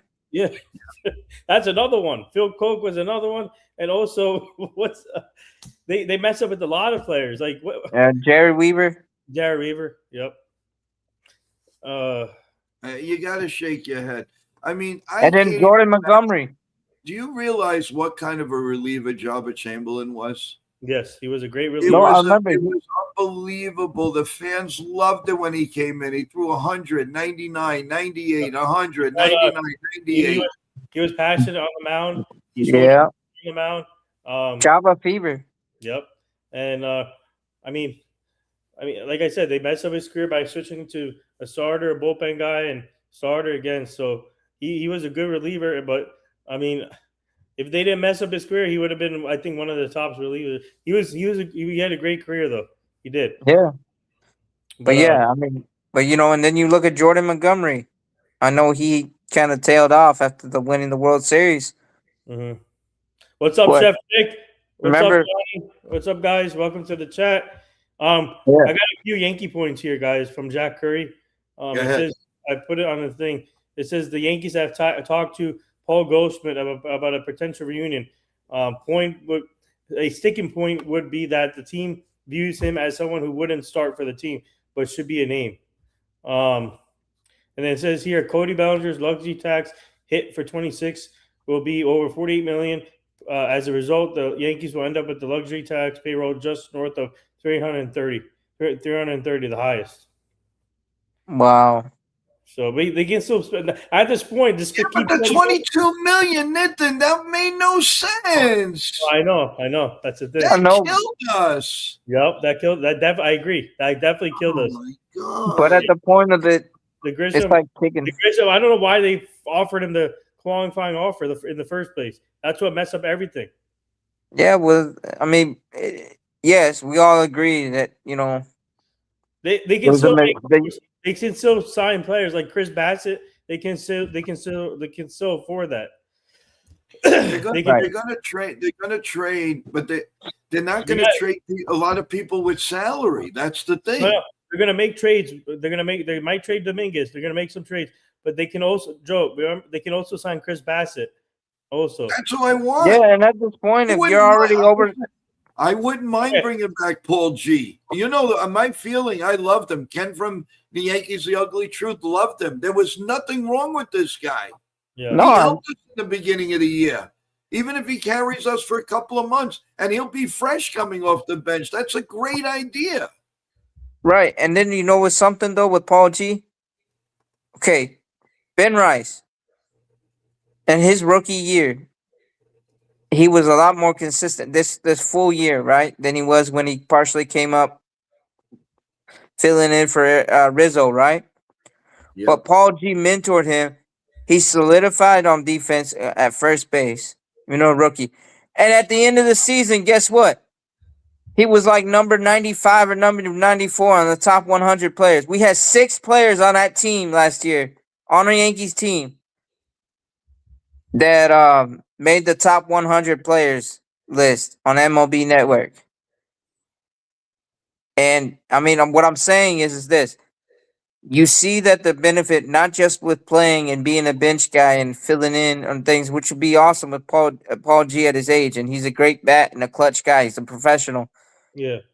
But he's such a great mentor and a leader. And you need that on a team. You need an old veteran that, hey, I could show you, help a kid go through it. Because when a kid's going through a slump, they're going to panic.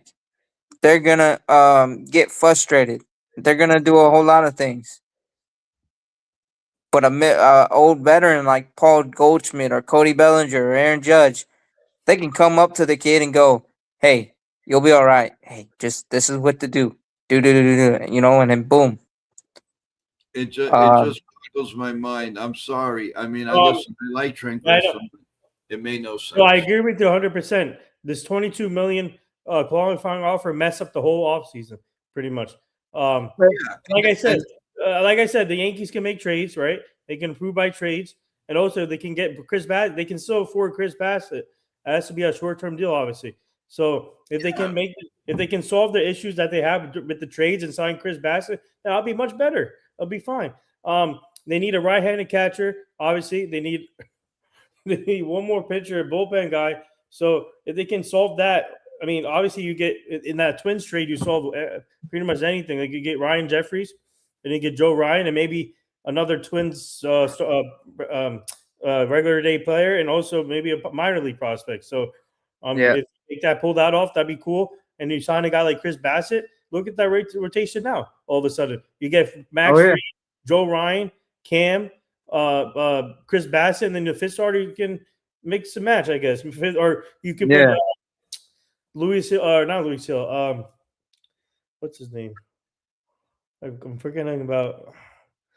But all right. But when Rodon and Garrett Cole comes back, then you can figure it out. It's a good problem to have, obviously. And once you get Rodon and Cole back, and look, imagine that rotation if everyone is healthy. Look, you put I don't think you put Garrett Cole number 1 when he comes back. I think you keep, or actually, would you guys put Garrett Cole number 1 if he comes back strong? Yeah, I would. Yeah. I mean, he's still technically our ace, right? Yeah. But Max Fried is the 1B to Garrett Cole's 1A. Yeah. You know what I'm saying? So if you get a guy like Joe Ryan, the top 3 should be locked in when Garrett Cole comes in. Like the projector rotation. Well, I think the Twins should think about it because the Twins aren't going to win for the next couple of years. They're going to get a good young outfielder in Jason Dominguez. Maybe a change of scenery for him in a smaller market might help him. Joe. That's what I'm afraid of. Yeah, I know. But I mean, but also at the same time, though, there's a part of it. If he's going to struggle here in the big M, and he's not really going to get much opportunities, or they're going to screw with his head, I would rather them trade us. And if he is Fred McGriff or becomes like Fred McGriff, hey, I'm going to root for him. Yeah, so be it. But you're going to get a guy in Joe Ryan and a catcher in Ryan Jeffries, who I want now. Jeffries would be a great catcher to have. Yeah. I mean, are you going to trust Austin Wells behind the plate every day? I don't know. No, I mean with his bat behind, but his catching skills is there. I like his catching. Yeah. But go ahead. I mean, yeah. Well, the problem is he's got a noodle of an arm, and he doesn't do that quick time. Yeah, pops up too slow, and runners see that, and they take me in. Now, Bill O also had a question about TJ Rumfield. I like TJ Rumfield. We had the opportunity to work with him in the minor leagues in Somerset and Scranton. The one thing with him has been injuries, but when he's healthy, he's been productive in the minor leagues. Ken likes him. He's a left-handed hitter, first base. He's a good defender, but I think this can be the most intriguing spring training for him alone. He's going to get a chance to show what he can do in spring training. So I'm really looking forward to see what he does. But the problem is he's another left-handed bat, which we don't need. We need more right-handed bats in the lineup. But I mean, you never know. Don't rule out TJ Rumfield. I like that kid. He's a great young kid. He works hard, and I think he deserves a chance to show what he can do in spring training. Yeah, I'm afraid they're gonna bring him up too old. He's gonna be like 32 and have his rookie year. So Billo said here that the Twins wanted Dominguez, but they wanted to move Correa in the deal. We could have had Jax Duran, and Correa. Remember that? Yeah. Yeah, I remember that. But then that would have been Correa. Here's another tidbit from Jack. Yeah. Austin Wells said he's had conversation with the Dominican Republic team about playing in DR for WBC. Hopefully we'll get it worked out soon. He said we'll see how it goes. I'm not thrilled to him going there because I want him to concentrate on hitting here with the New York Yankees. We don't need him to go there and start and then come here and not know the pitching staff. Yeah. I don't want that. And another thing they did on Yankee, see, the one hot stove that we didn't get to, we're going to have to watch because they had Matt Blake on talking about Ryan Weathers. That's an interesting conversation. Yeah. I want to hear about that. I want to hear about it. He's raving about Ryan Weathers. He said, this kid is the man. This guy can pitch. I want to see that interview, and I want to dissect that interview. But I'm telling you, Austin Wells should not go there. He does not belong there. The Yankees should stop him. Don't go there. Which interview? The Whitley Randolph one, or the what? Which interview? Well, with Matt Blake on Matt okay. Blake talking about Ryan Weathers. I'm interested to hear that. Okay, that's later today, right, or something? That's on the. That's on. They're gonna show Yankee Hot Stove all night. Wow. Just to show the blunder, the Grissom 22. The Yankees could have offered him to any MLB team to trade for nothing in return. Every team would say no. This was per Michael Kay. Yeah, and then he's right.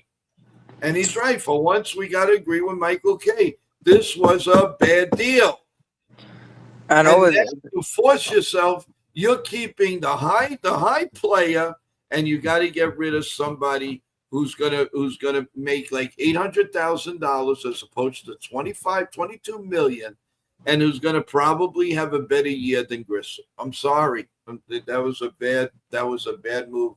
You know how much I love the Yankees, but they made a boo-boo here, guys. They made a boo-boo here. I'm not saying that they didn't make a mistake. Yes, it's a blunder. It's a huge mistake. It's a huge mistake, and I think maybe they were afraid they're going to lose Bellinger. Maybe they didn't believe how much he wanted to be a Yankee. I don't know, but Grissom, from everything that I've heard, is a $15 million player. Yeah, and also, what's it called? If they didn't give him the qualifying offer, Joe and Sean, we would have had a different discussion. They would have signed multiple players by now. Yeah. But at the same time, would you trust Scott Boras? I mean, as far as with the Cody Bellinger, yes, we knew Cody was adamant about wanting to be a Yankee. But given the track record of Scott Boras, always going for the money? It doesn't matter. You have two center fielders. You can't lose. Because if you don't have Dominguez, if you don't have Grisham and you don't have Bellinger, you still have Spencer Jones and Dominguez. It could be a lot worse than that, fellas. It could be a lot worse than that. I would have taken my chances. But to give a guy $22 million who's going to walk next year is beyond. That was a waste of human money. That money was wasted. Nothing against Grissom. But the Yankees were not in the market for that. They didn't need to do that. They panicked. Or one of them panicked. To me, it looks like it's Cash. I don't think Hal panicked because I think they just went to him and said, listen, we need a center fielder. He's proven. What is he proven? He's a good center fielder. Okay. He's a good center fielder. But are you satisfied that he's going to be your leadoff hitter? Are we all satisfied with that? Are we satisfied that now with what they did, they have to trade one of these players? They didn't have to do that if they didn't keep Grisham. Right. No, I understand where you're coming from, Joe. I'm just like this. I'm saying, aside from that $22 million, yes, that was a mistake. The whole qualifying offer. We could have just signed him to a 4-year deal instead, or whatever the deal was, if we wanted Grisham back. But Grisham is a defensive first center fielder, and I know that's a defense first position. You got that in Dominguez. You got that in Spencer Jones. But you got Spencer Jones too. But at the same time, I don't know what all was going on with the discussions between Cashman and Amaya and Amaya and you know what scared them? I'll tell you what scared them. Because in September, Jones took a dump. He struck out a lot. If he would have had even a 250 or 260, 270 September, no qualifying offer. Because he took a dump and he batted 139. Yeah. Right. That's the whole issue here. The Yankees will never admit it, but I'm telling you, that's the truth. If he would have maintained the 250 to 270, in that range in September, we wouldn't be having this conversation. And maybe you're right, but and I wish Dominguez well. I do, but at the same time, he didn't really take the bull by the horns with the opportunities we gave him. Now, RC Cola, yes, I agree with you, but here's the problem: he's not coming back next year. So, what's going to happen? You lose him, and you trade, and what are you going to do if they trade Dominguez and he has a super year? Aren't you gonna knock yourself on the head and say, "What did the Yankees do?" I don't want to hear that. That's we're not questioning Grissom's play. We're questioning that it's a 1-year deal, and you're at a point where you have to either play these young stars or trade them. I'm scared out of my wits to trade them because I've seen it time and time again. Oh, Fred McGriff, he's got something in the swing that's no good. He's not the greatest first baseman. He's going to the guys in the freaking Hall of Fame. No, he in the Hall of Fame. And did you not hear him thank George Steinbrenner? So I mean, no matter what, the Yankees shot themselves in. We're not questioning Grissom's outfield play. It's the future of the team that we're questioning. Now, you give this guy $22 million a year. Do you think he's going to settle for a $30 million contract for the next 2 years? Of course not. He got 22. All right, it was a qualifying offer, but his agent's going to say, "Oh no, you got to give him. You got to go at least $25 million a year." No way. No way in hell am I going to give him. And it doesn't matter. We know that Jason, but they could have stayed. Yeah, he's a bad outfielder. Okay, but he's 22 years old. Mm-hmm. Bernie Williams wasn't exactly Mr. Great in the outfield when he started. How many times did he come in and the ball went over his head? I can name you 9 games throughout 2 years that he screwed up. Yeah, Bernie Williams learned his trade. He didn't have it, and Bernie Williams had no arm. Dominguez has an arm, and they're both switch hitters. Don't tell me Dominguez can't learn. But also, when Bernie came up, we had a guy on the team called Roberto Kelly, mm-hmm. Yep. who we traded. Mel Hall was making fun of him. He says, "What are you doing with this 4-eyed guy in center field?" Which he shouldn't be saying that, and that's why Mel Hall got traded.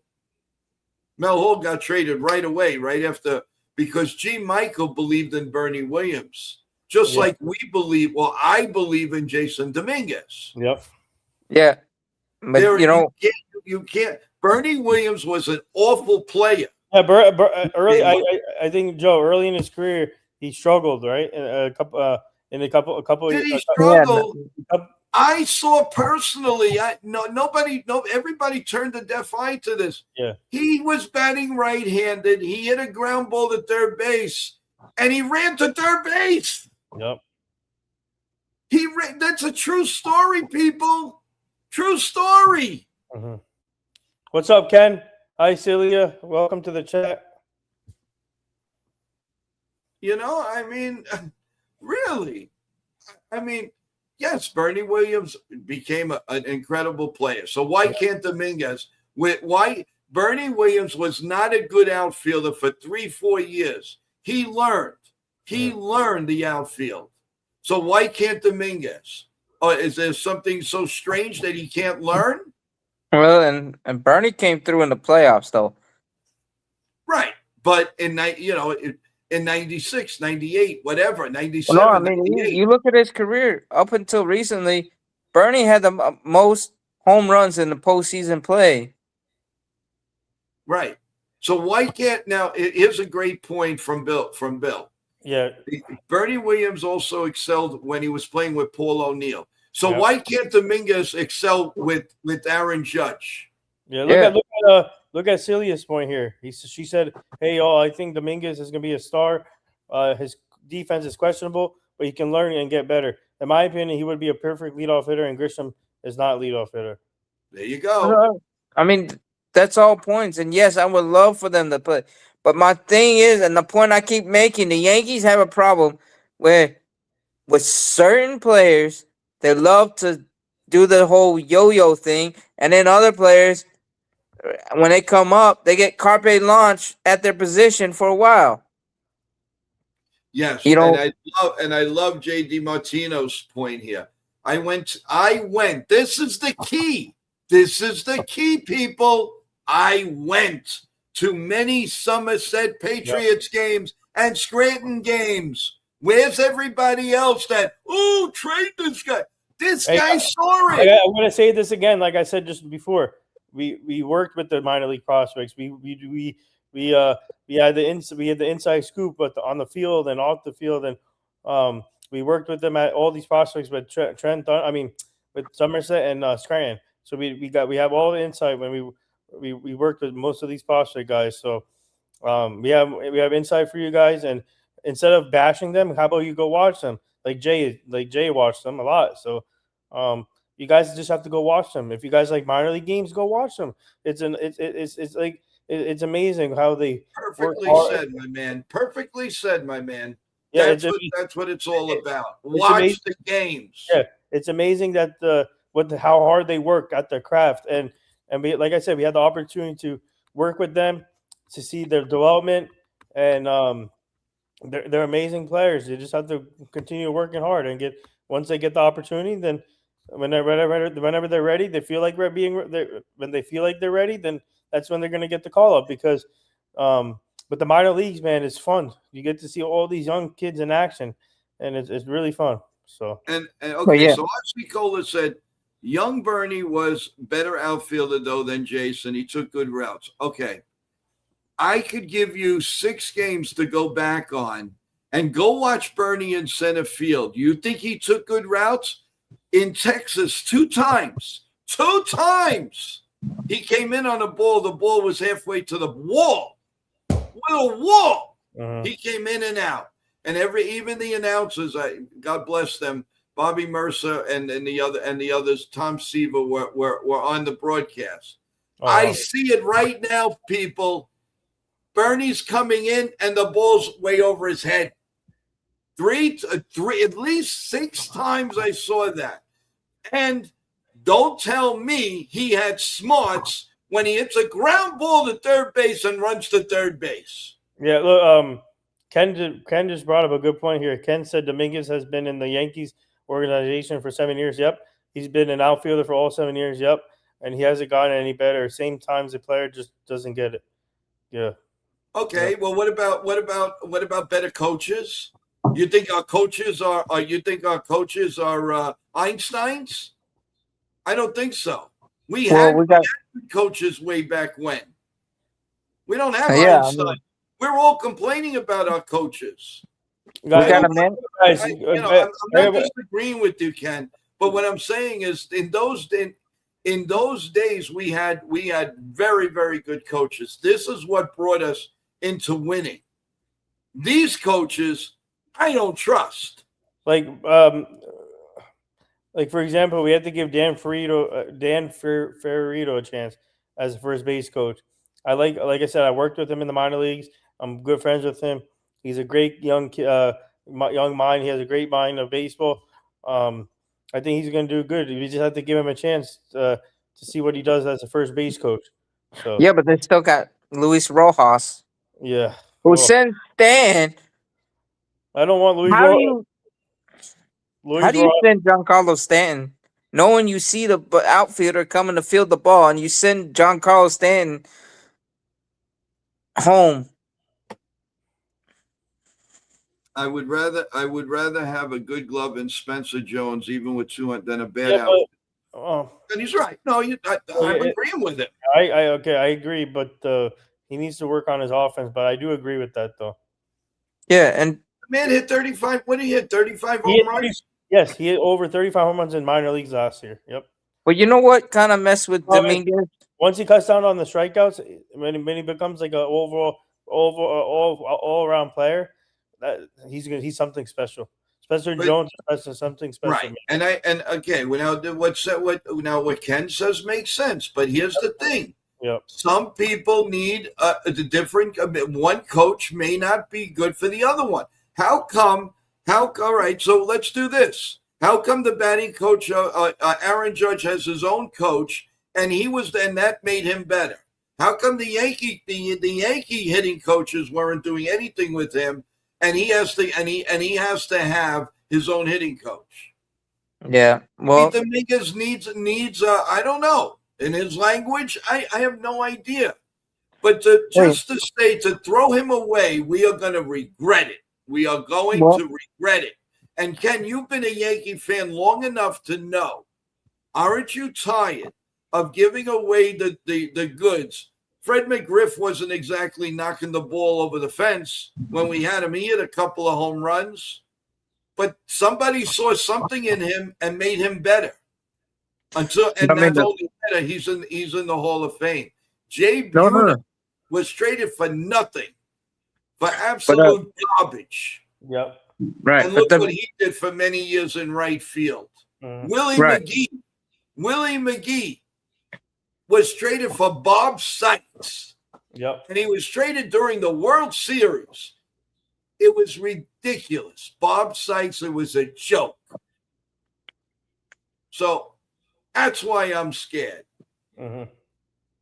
Hey, well, what I'm going to say is this. The Braves, when Fred McGriff went to the Braves, that was a great organization. You know, Bobby Cox, that whole organization, top to bottom, they were great. I mean, Chipper Jones, all those guys. But also the thing, too, is down here with Dominguez, you know what messed him up? I'm going to tell you right now.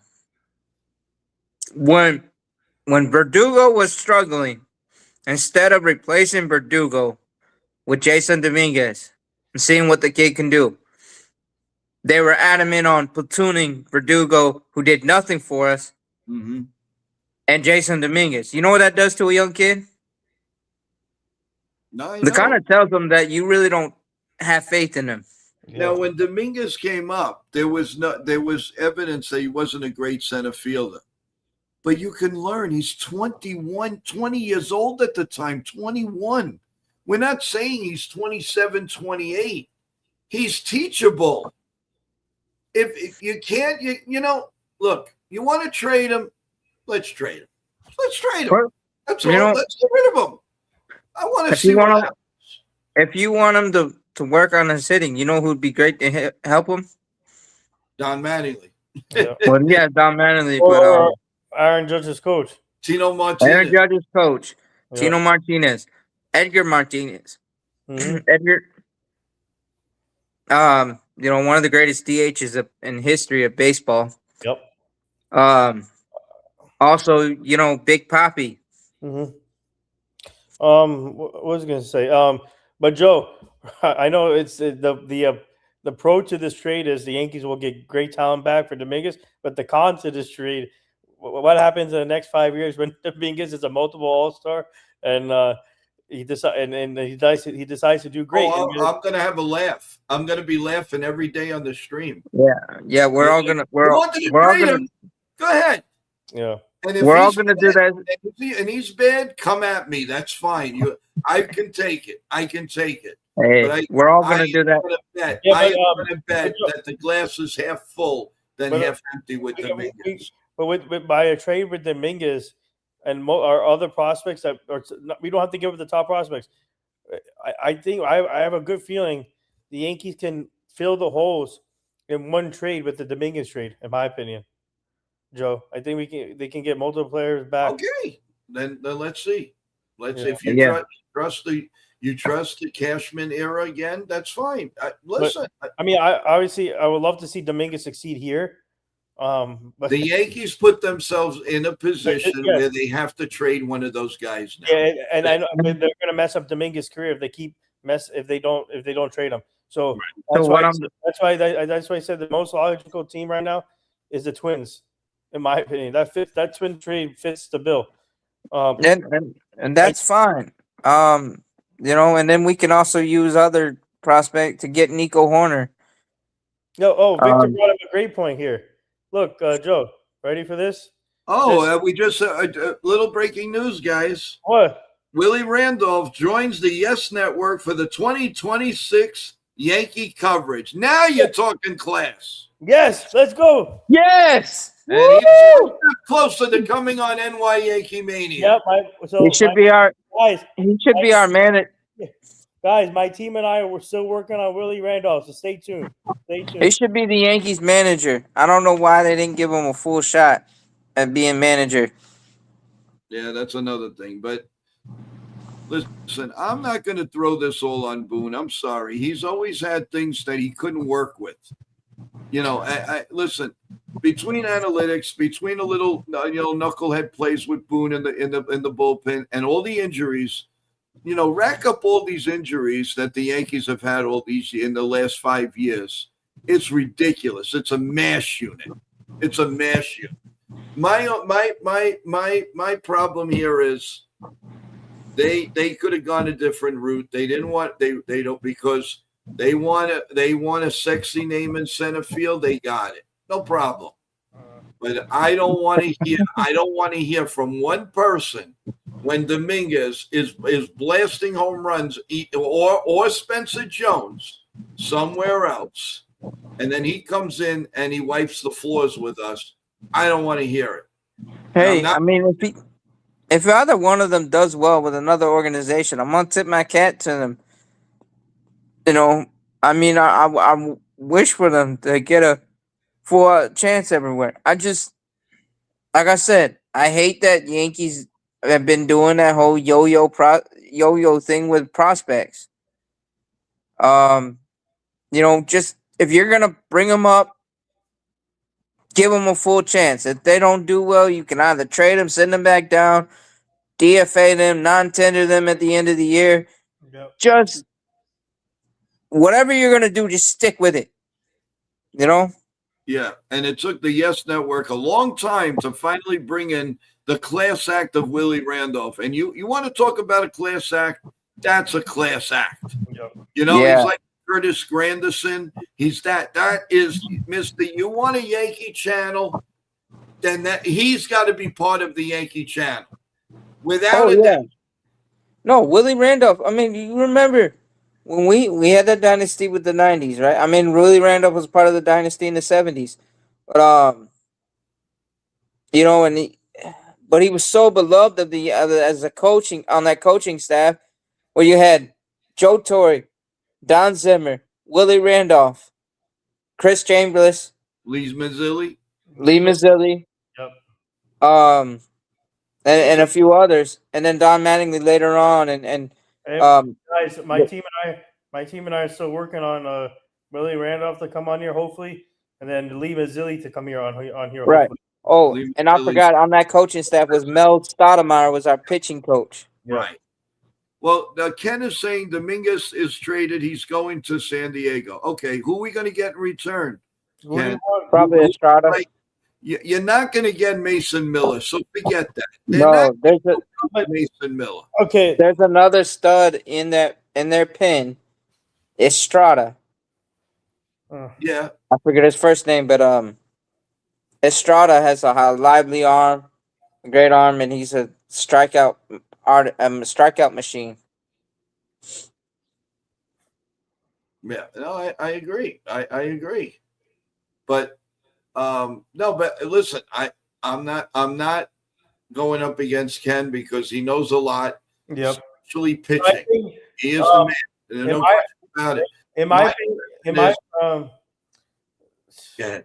Sorry to cut you off, but I think to answer that, I think when it comes to the Padres trade, I think Estrada would be a great. Oh, Ken said Estrada has 4 years of control. Yeah. 4 years of control. Estrada has 4 years of control, and then what about imagine? Do you think the Yankees can convince them to give up Mason Miller along with Estrada, and then potentially add a bat to that trade? Maybe. No, maybe. Huh? But I mean, that'd be interesting because I mean, Mason Miller. Would you rather him? I'd rather him be a reliever than a starter. I know they were trying to convert him. And he also scares me for injury purposes. He throws the ball like a maniac, and that's he scares me.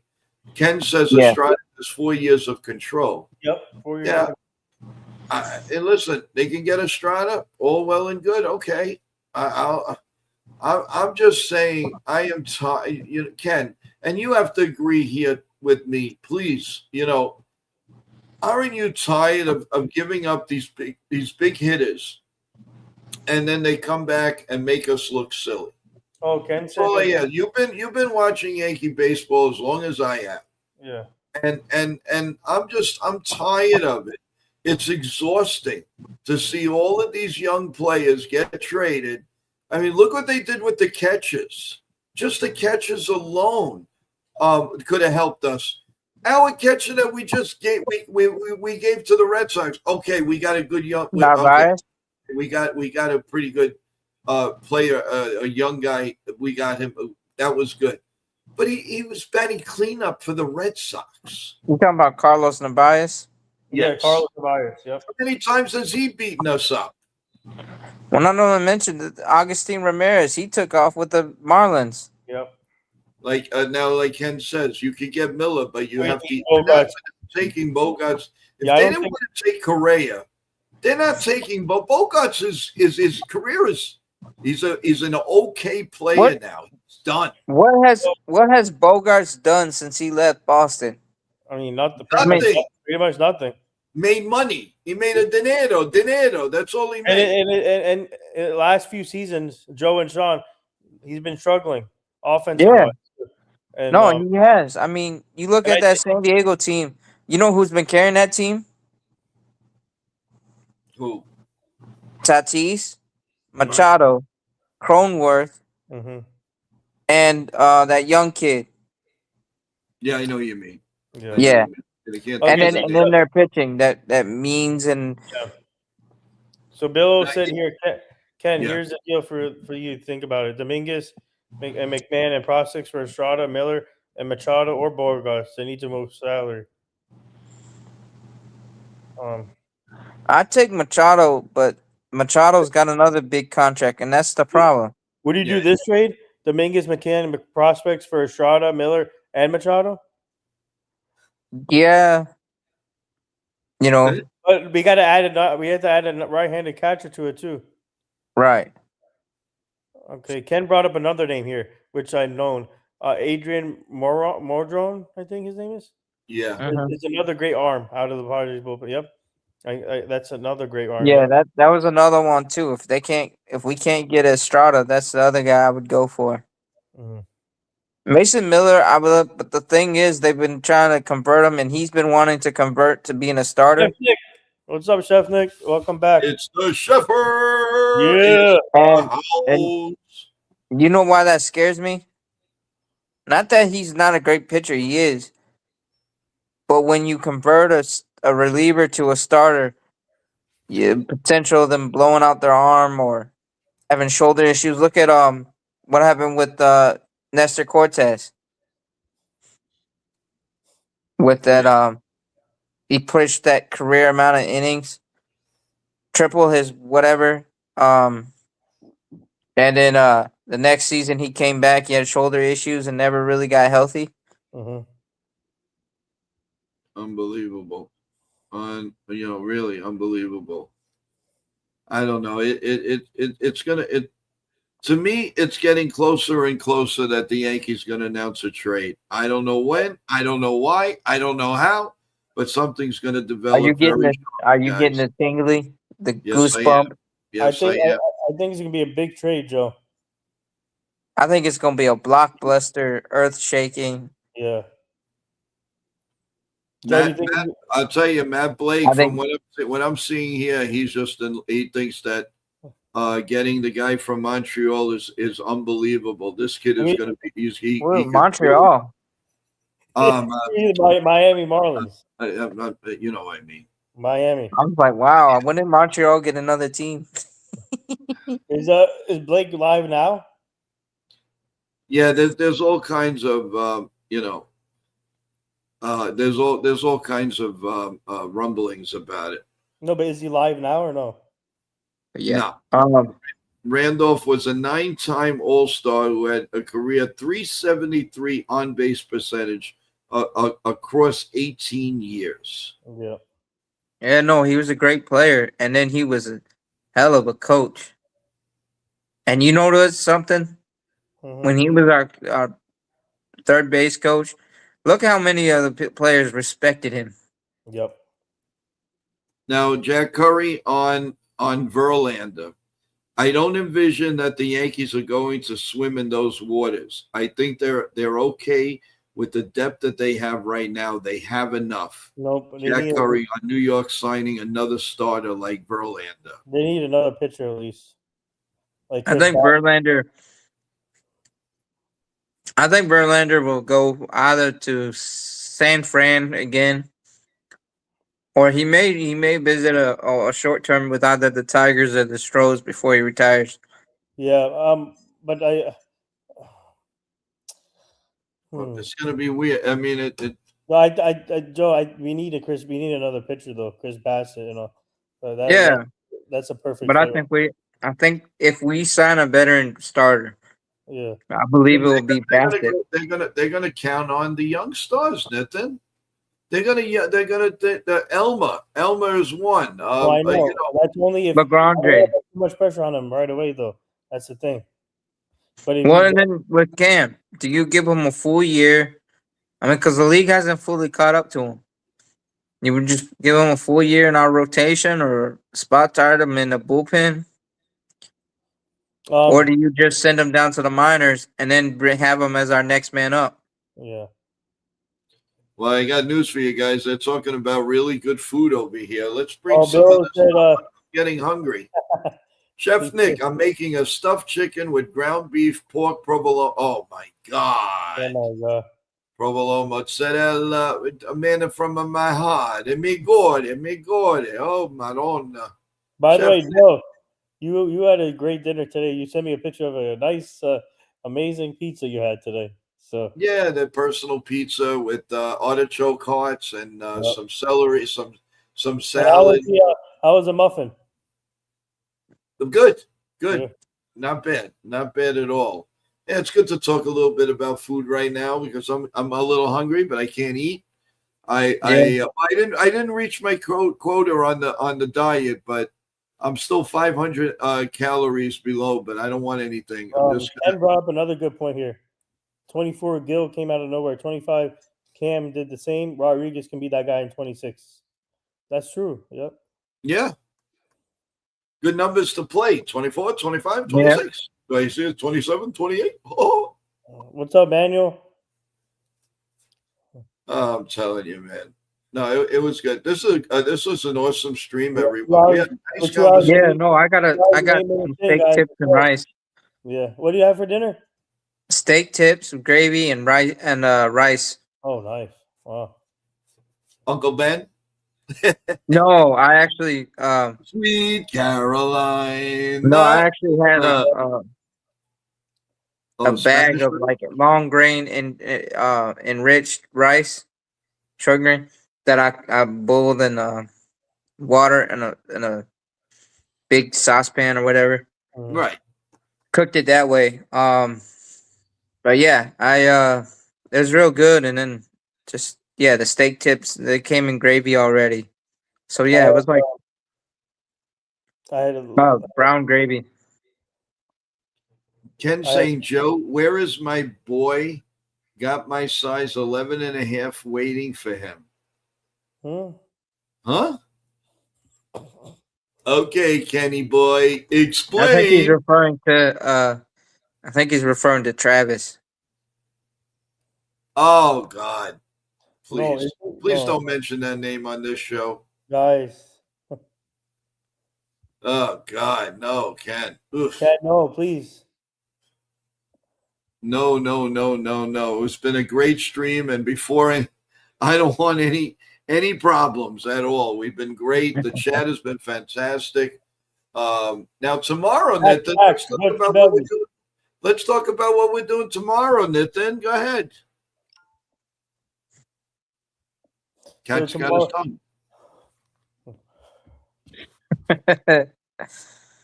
What are we doing tomorrow, Nathan? So, guys, tomorrow my team and I booked our client and good friend Bernie Kosar tomorrow at 10:30 a.m. Eastern. He'll be joining, but there's a twist to it. I'll be interviewing the client, my own client, along with Sean and Johnny. And then it's going to be a good stream, guys. Get your questions ready for Bernie Kosar. It's going to be a good stream. And Joe will be on the background pulling up your questions. And it should be a good stream, guys. Bernie, obviously Super Bowl champion with the Dallas Cowboys and played for the Cleveland Browns. He's well respected in the NFL. So looking forward to it. Guys, get your questions ready for Bernie Kosar, our client. And it's gonna be a good stream. So there you go. We are gonna start at 9:30, everyone, our regular time, and then closer to the time it's gonna be the same link. These guys are gonna come on if they're not already on with our 9:30 show, Coffee Bagels, and the same thing will be this with Nathan and Sean. And you said Johnny Salami's headed our way. Yep, and then all right. And then Thursday, my team and I booked our good friend and client, Robert Fernero, for Thursday at 4 p.m. Eastern, actor from The Sopranos and American Gangster, Irishman, and other movies. So, and there's another twist. Yeah, there's another twist, but we're not giving it away. We won't say it. There's another twist. Nope. Say it. We have a surprise for you guys. You're just going to have to come and watch. Yep. And then Friday, my team and I also booked our good friend and client, Placido Polanco, at 10:30 a.m. Eastern. Please join that. 3-time Gold Glove winner. And Joe, let me know when you have that stream ready. I'll send it. We'll send it to Placido. So. You got it. You got it. So he'll be joining Friday at 10:30, and then my team and I booked our other client February 4th, Wednesday at 4 p.m. Eastern. It will be the one and only Phil Cuzzy, MLB umpire. Guys, that's a special treat for you guys. So get your questions ready for that. My team and I booked them for Wednesday, February 4th. So stay tuned, guys. A lot of things are happening. So. Oh yeah, without a doubt, and we're and also by the way, Friday before the NBA show. Yeah, we're going to have our membership only show, everyone. So get ready because we're going to have some nice breaking news for you. And we may need some attention. We may need your help with a couple of things. So myself and Chef Nick, we're going to get ready and do a show right before the NBA show at 8 p.m. So we'll be on at 7, and then at 8 p.m. and in another stream. You will be able to see the NBA preview and all that good stuff. So everybody that has a membership, Friday Night Live, we will be on with a couple of surprises, and we need an opinion from you guys. So stay tuned.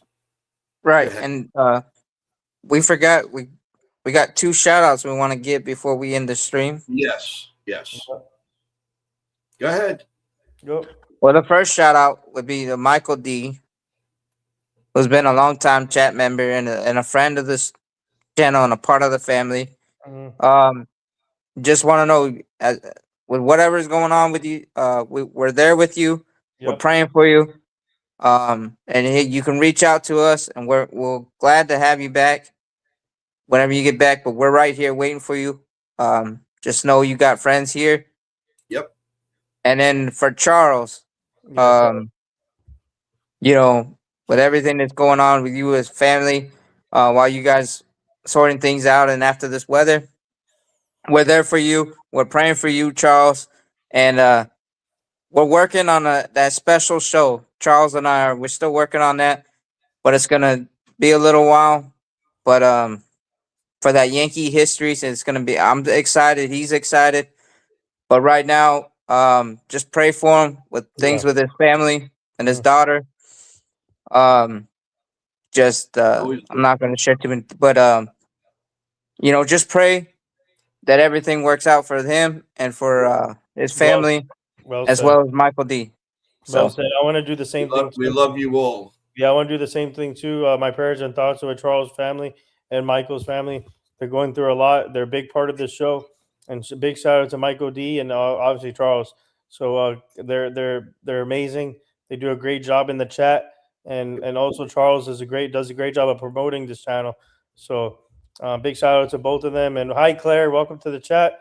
Good to see you. And Billo says an interesting comment here. So Joe, my hand is itching. I got a text from my guy in Seattle. Something is cooking for Suarez, and both Seattle Mets and Yankees are in the mix. Wow.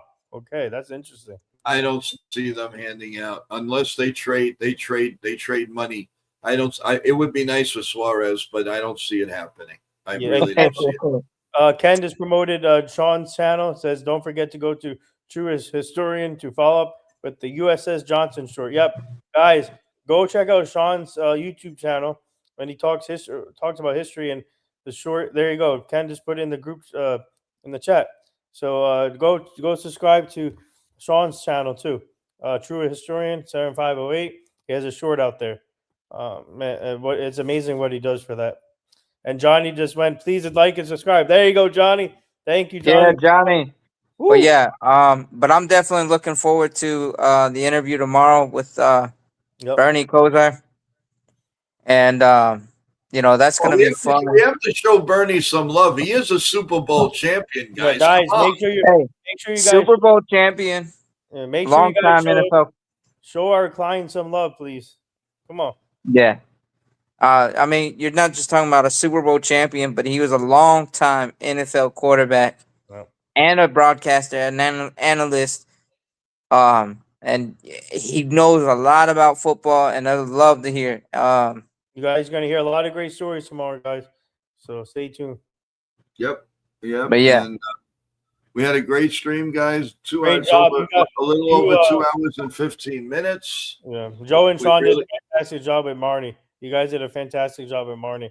And I like this background, Joe, with the books. I really like that background. I did that. I did it for our little angel. Yep. I did it for. Hey, doesn't it take you back to like the library section in school or in the doctor's office? Yeah. I know bad. I'm pretty good. Yeah. you know, like I said, and I told her that's for our little angel. So there you go. There you go. Yeah, no, Marnie was absolutely fantastic.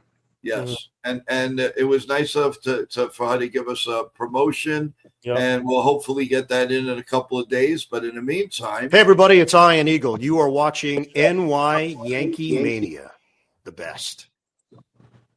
The best. This is Nitya Ramachandra from the NR Media. You're listening to NYYankee Mania. Like and subscribe, and stay tuned for more. Yep. What is going on, everybody? This is Evan from NYYankee Mania. Stay strong, stay proud, stay loud, because you are listening to the one and only NYYankee Mania. Keep watching, keep enjoying, and we love you all. This is Johnny Salami from NYYankee Mania. Like and subscribe. Hey, everybody. This is Noah Eagle from NBC Sports, and you're all smart. You're top-tier sports fans because you're watching NYYankee Media, the best to get the rest. Hi, my name is Maria Venuto, and you are watching New York Yankee Mania. Yep. Ladies and gentlemen, allow me to introduce myself or reintroduce myself. My name is Chef Nick. I am here for you. This is NYYankee Mania, NY Mania for the entertainment purposes. Please smash, like, punch, stomp, jump on the like button, subscribe, share. Please do any domestic violence as you can in a polite way. You guys are the savages in the NYYankee Mania. I am your chef to your savage to your cabbage. I will shred you like coleslaw. Let's do this. You guys are my rock stars. You guys are my chefs. Love you all. Let's rock on. We got this, baby. There you go. Chef's kiss, baby. Let's do this. Hi, this is Ken from Yankees The Ugly Truth. You're on live with Joe at NYYankee Mania. There you go, Ken. Enjoy the adventure. Yep. Hey, what's up, guys? My name is Cesar. I'm from New York Yankee Mania. This is the home base of New York Yankees baseball, basketball, and such. We cover everything from baseball to basketball to football to wrestling to everyday situations. Please comment, like, and subscribe. And if you want the latest news, you know where to check out.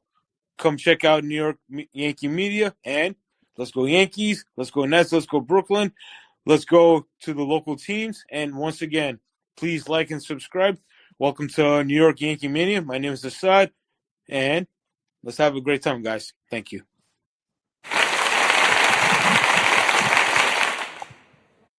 Well, thank you, each and every one. Even when the guys aren't on, they always have their hearts here. And we thank each and every one. We would like to get also one day, we'd like to get a couple of people from the chat to come up and do a promo for us. And then you could tape that and send it off to everybody and be proud that you're watching NY Yankee Mania. So we would like that. So we'll talk about it. We'll let everybody know. We'll set everybody up. It'll take a few minutes, and even the people that don't want to be seen, we can do it. We can do it with you have the what do you call it? The camera off, and you just do it with the microphone. But we'd love to hear you say who you are and that you're proud of being on NY Yankee Mania. So we thank you for all of that. You are definitely all involved. I told you one way or the other, we're going to get you guys involved. And look, Charles is going to do something with Sean. You guys do a promotion. You guys feel like you want to do something with one of us, you're more than welcome. Let's discuss it. That's what we have Joe Yankees 28 at gmail.com for. Joe Yankees 28 at gmail.com. Final words, everyone. Let's start with Sean. Sean, your final words, and we'll go to Nitin. We'll call it a day because there's a big day tomorrow here on the channel. Go ahead. Yeah, first off, to the lovely, legendary Marnie, Schneider, it was awesome. It was a privilege having you on. Thank you for coming on and taking that time out for us. We had a great time with the conversations. Thank you for those 2 books. If you guys, I'm telling you, when those books hit the shelves, y'all promote it out. The Football Freddy, for that San Francisco one, and that Baseball Billy, and Bunt the Dog. Me. Yeah, and we're gonna do it. But hey, we got to get Joe up on there as a Disney character with Marnie. The next book will be called Bunt the Joe. Yeah, and it's gonna be Joe the coach. No, JM in the AM. There we are. Yeah, that works. But yeah, no, guys. Shout out to the chat. Y'all were awesome during this. Everything we were talking. Shout out to Nathan. He always brings us the great guests. And yeah, we gotta come through and get that deal with getting Harold Reynolds interviewing we'll work on Marnie. that. My team and I will work on that. We'll work on that for once the books comes out. But yeah, no, guys. Stay safe out there while this winter weather is gonna be rough. It's still frigid cold, so dress warm and be safe if you got to go anywhere. But yeah, everyone, it's just been. We got Bernie tomorrow. We got a whole lot of other fun stuff here, so stay tuned. And yeah, you guys can. We're gonna have a wild time here, so just come along with us. Forget about the worries in the world. Come hang out with us for an hour or 2, or 2.5, like we did today. Yep. Got it. Well said, Sean. Good. Well said, Sean. Thank you so much. And J.D. Martino, who's a real supporter of this team, of this everything that we do here. We can't thank you enough, Jay. Since you've been on, you've been a great inspiration. And we'd love to talk to you a little bit more. Would you be so kind and go into joeyankees28 at gmail.com? Yep. We want to say hello to you and talk to you. And best way to get in touch with you. And we want to thank you for your support and for sending out the show. We are growing and growing as much, at a very, very nice pace, thanks to you guys. So we really, really care about each and every one of you. We really do. Nitin, take it away. Great job, guys, with my mentor Marnie. You guys killed it. And shout out to the chat for being interactive today. Shout out to Jay, rest of you guys, rest of the panel, Chef Nick. Shout out to Johnny, Evan, everybody. So guys, tune in for tomorrow. My team and I booked our client Bernie Kosar at 10:30 a.m. Eastern. So tune in for that tomorrow. It's gonna be fun. Guys, please continue liking and subscribing to this channel. Like and subscribe to our Job of the Mouse show too. Big things are happening there. And also big things are happening at our Nation Best NIL Dream Team company with the brand deals with the athletes. So guys, stay tuned for that. We got a lot of things happening out all at once. So stay tuned for amazing content. Hopefully the Yankees make more moves soon. But my team and I are working on more stuff for you guys. So stay tuned. Endless possibilities. That's what I keep saying. So keep up the great work, everyone. And see you guys tomorrow. And everybody in the East Coast just got a warning here saying that we're getting to very, very, very frigid weather in the next few days. Be very, very careful. Bundle up, everyone. Do the right thing. Just stay safe and make sure your young ones, the grandparents, everybody is safe. They are really saying that there's a very, very frigid advisory coming for the East Coast. So let's be mindful, everyone, and be ready for it. Watch out for guys. Watch out for black ice too. Yes, the black ice, and also we will try to keep you as warm as we can. So we have a lot of shows coming on. We won't disappoint you. We promise. All we need from you is a little love. Press the like button, subscribe. We'll do the rest. We promise. 38% of you that still watch us all the time and growing still have not come and press that button like Chef Nick and everybody says. It's real easy. Come on, guys, do it. Show some love. Let's get to over 800. Let's get to 800 subs as we get to the magic number 1,000, everyone. When we get to 1,000, there's something nice that's going to happen on this channel. So, we'll see. We'll as we cross that bridge. So, everyone, be ready and just subscribe and press that like button. God bless you all. God bless America. We love each and every one of you. Look for our short. Look for the shorts. Look for Sean Short. Look for all the shorts that we put on. We put a lot of work and effort into it for you and only you guys. And you guys get it first. I make sure of that. So do that. And we love you. Good night. Thanks for supporting. Marnie is our angel. Thank you so much for coming on. Sean, you did a great job. Nitin is the best. Thank you, you and your team. And we will talk to you tomorrow morning with coffee, bagels, and Yankee chat, and you wonderful people in our beautiful chat room. Good night, everyone. See you guys. Good job.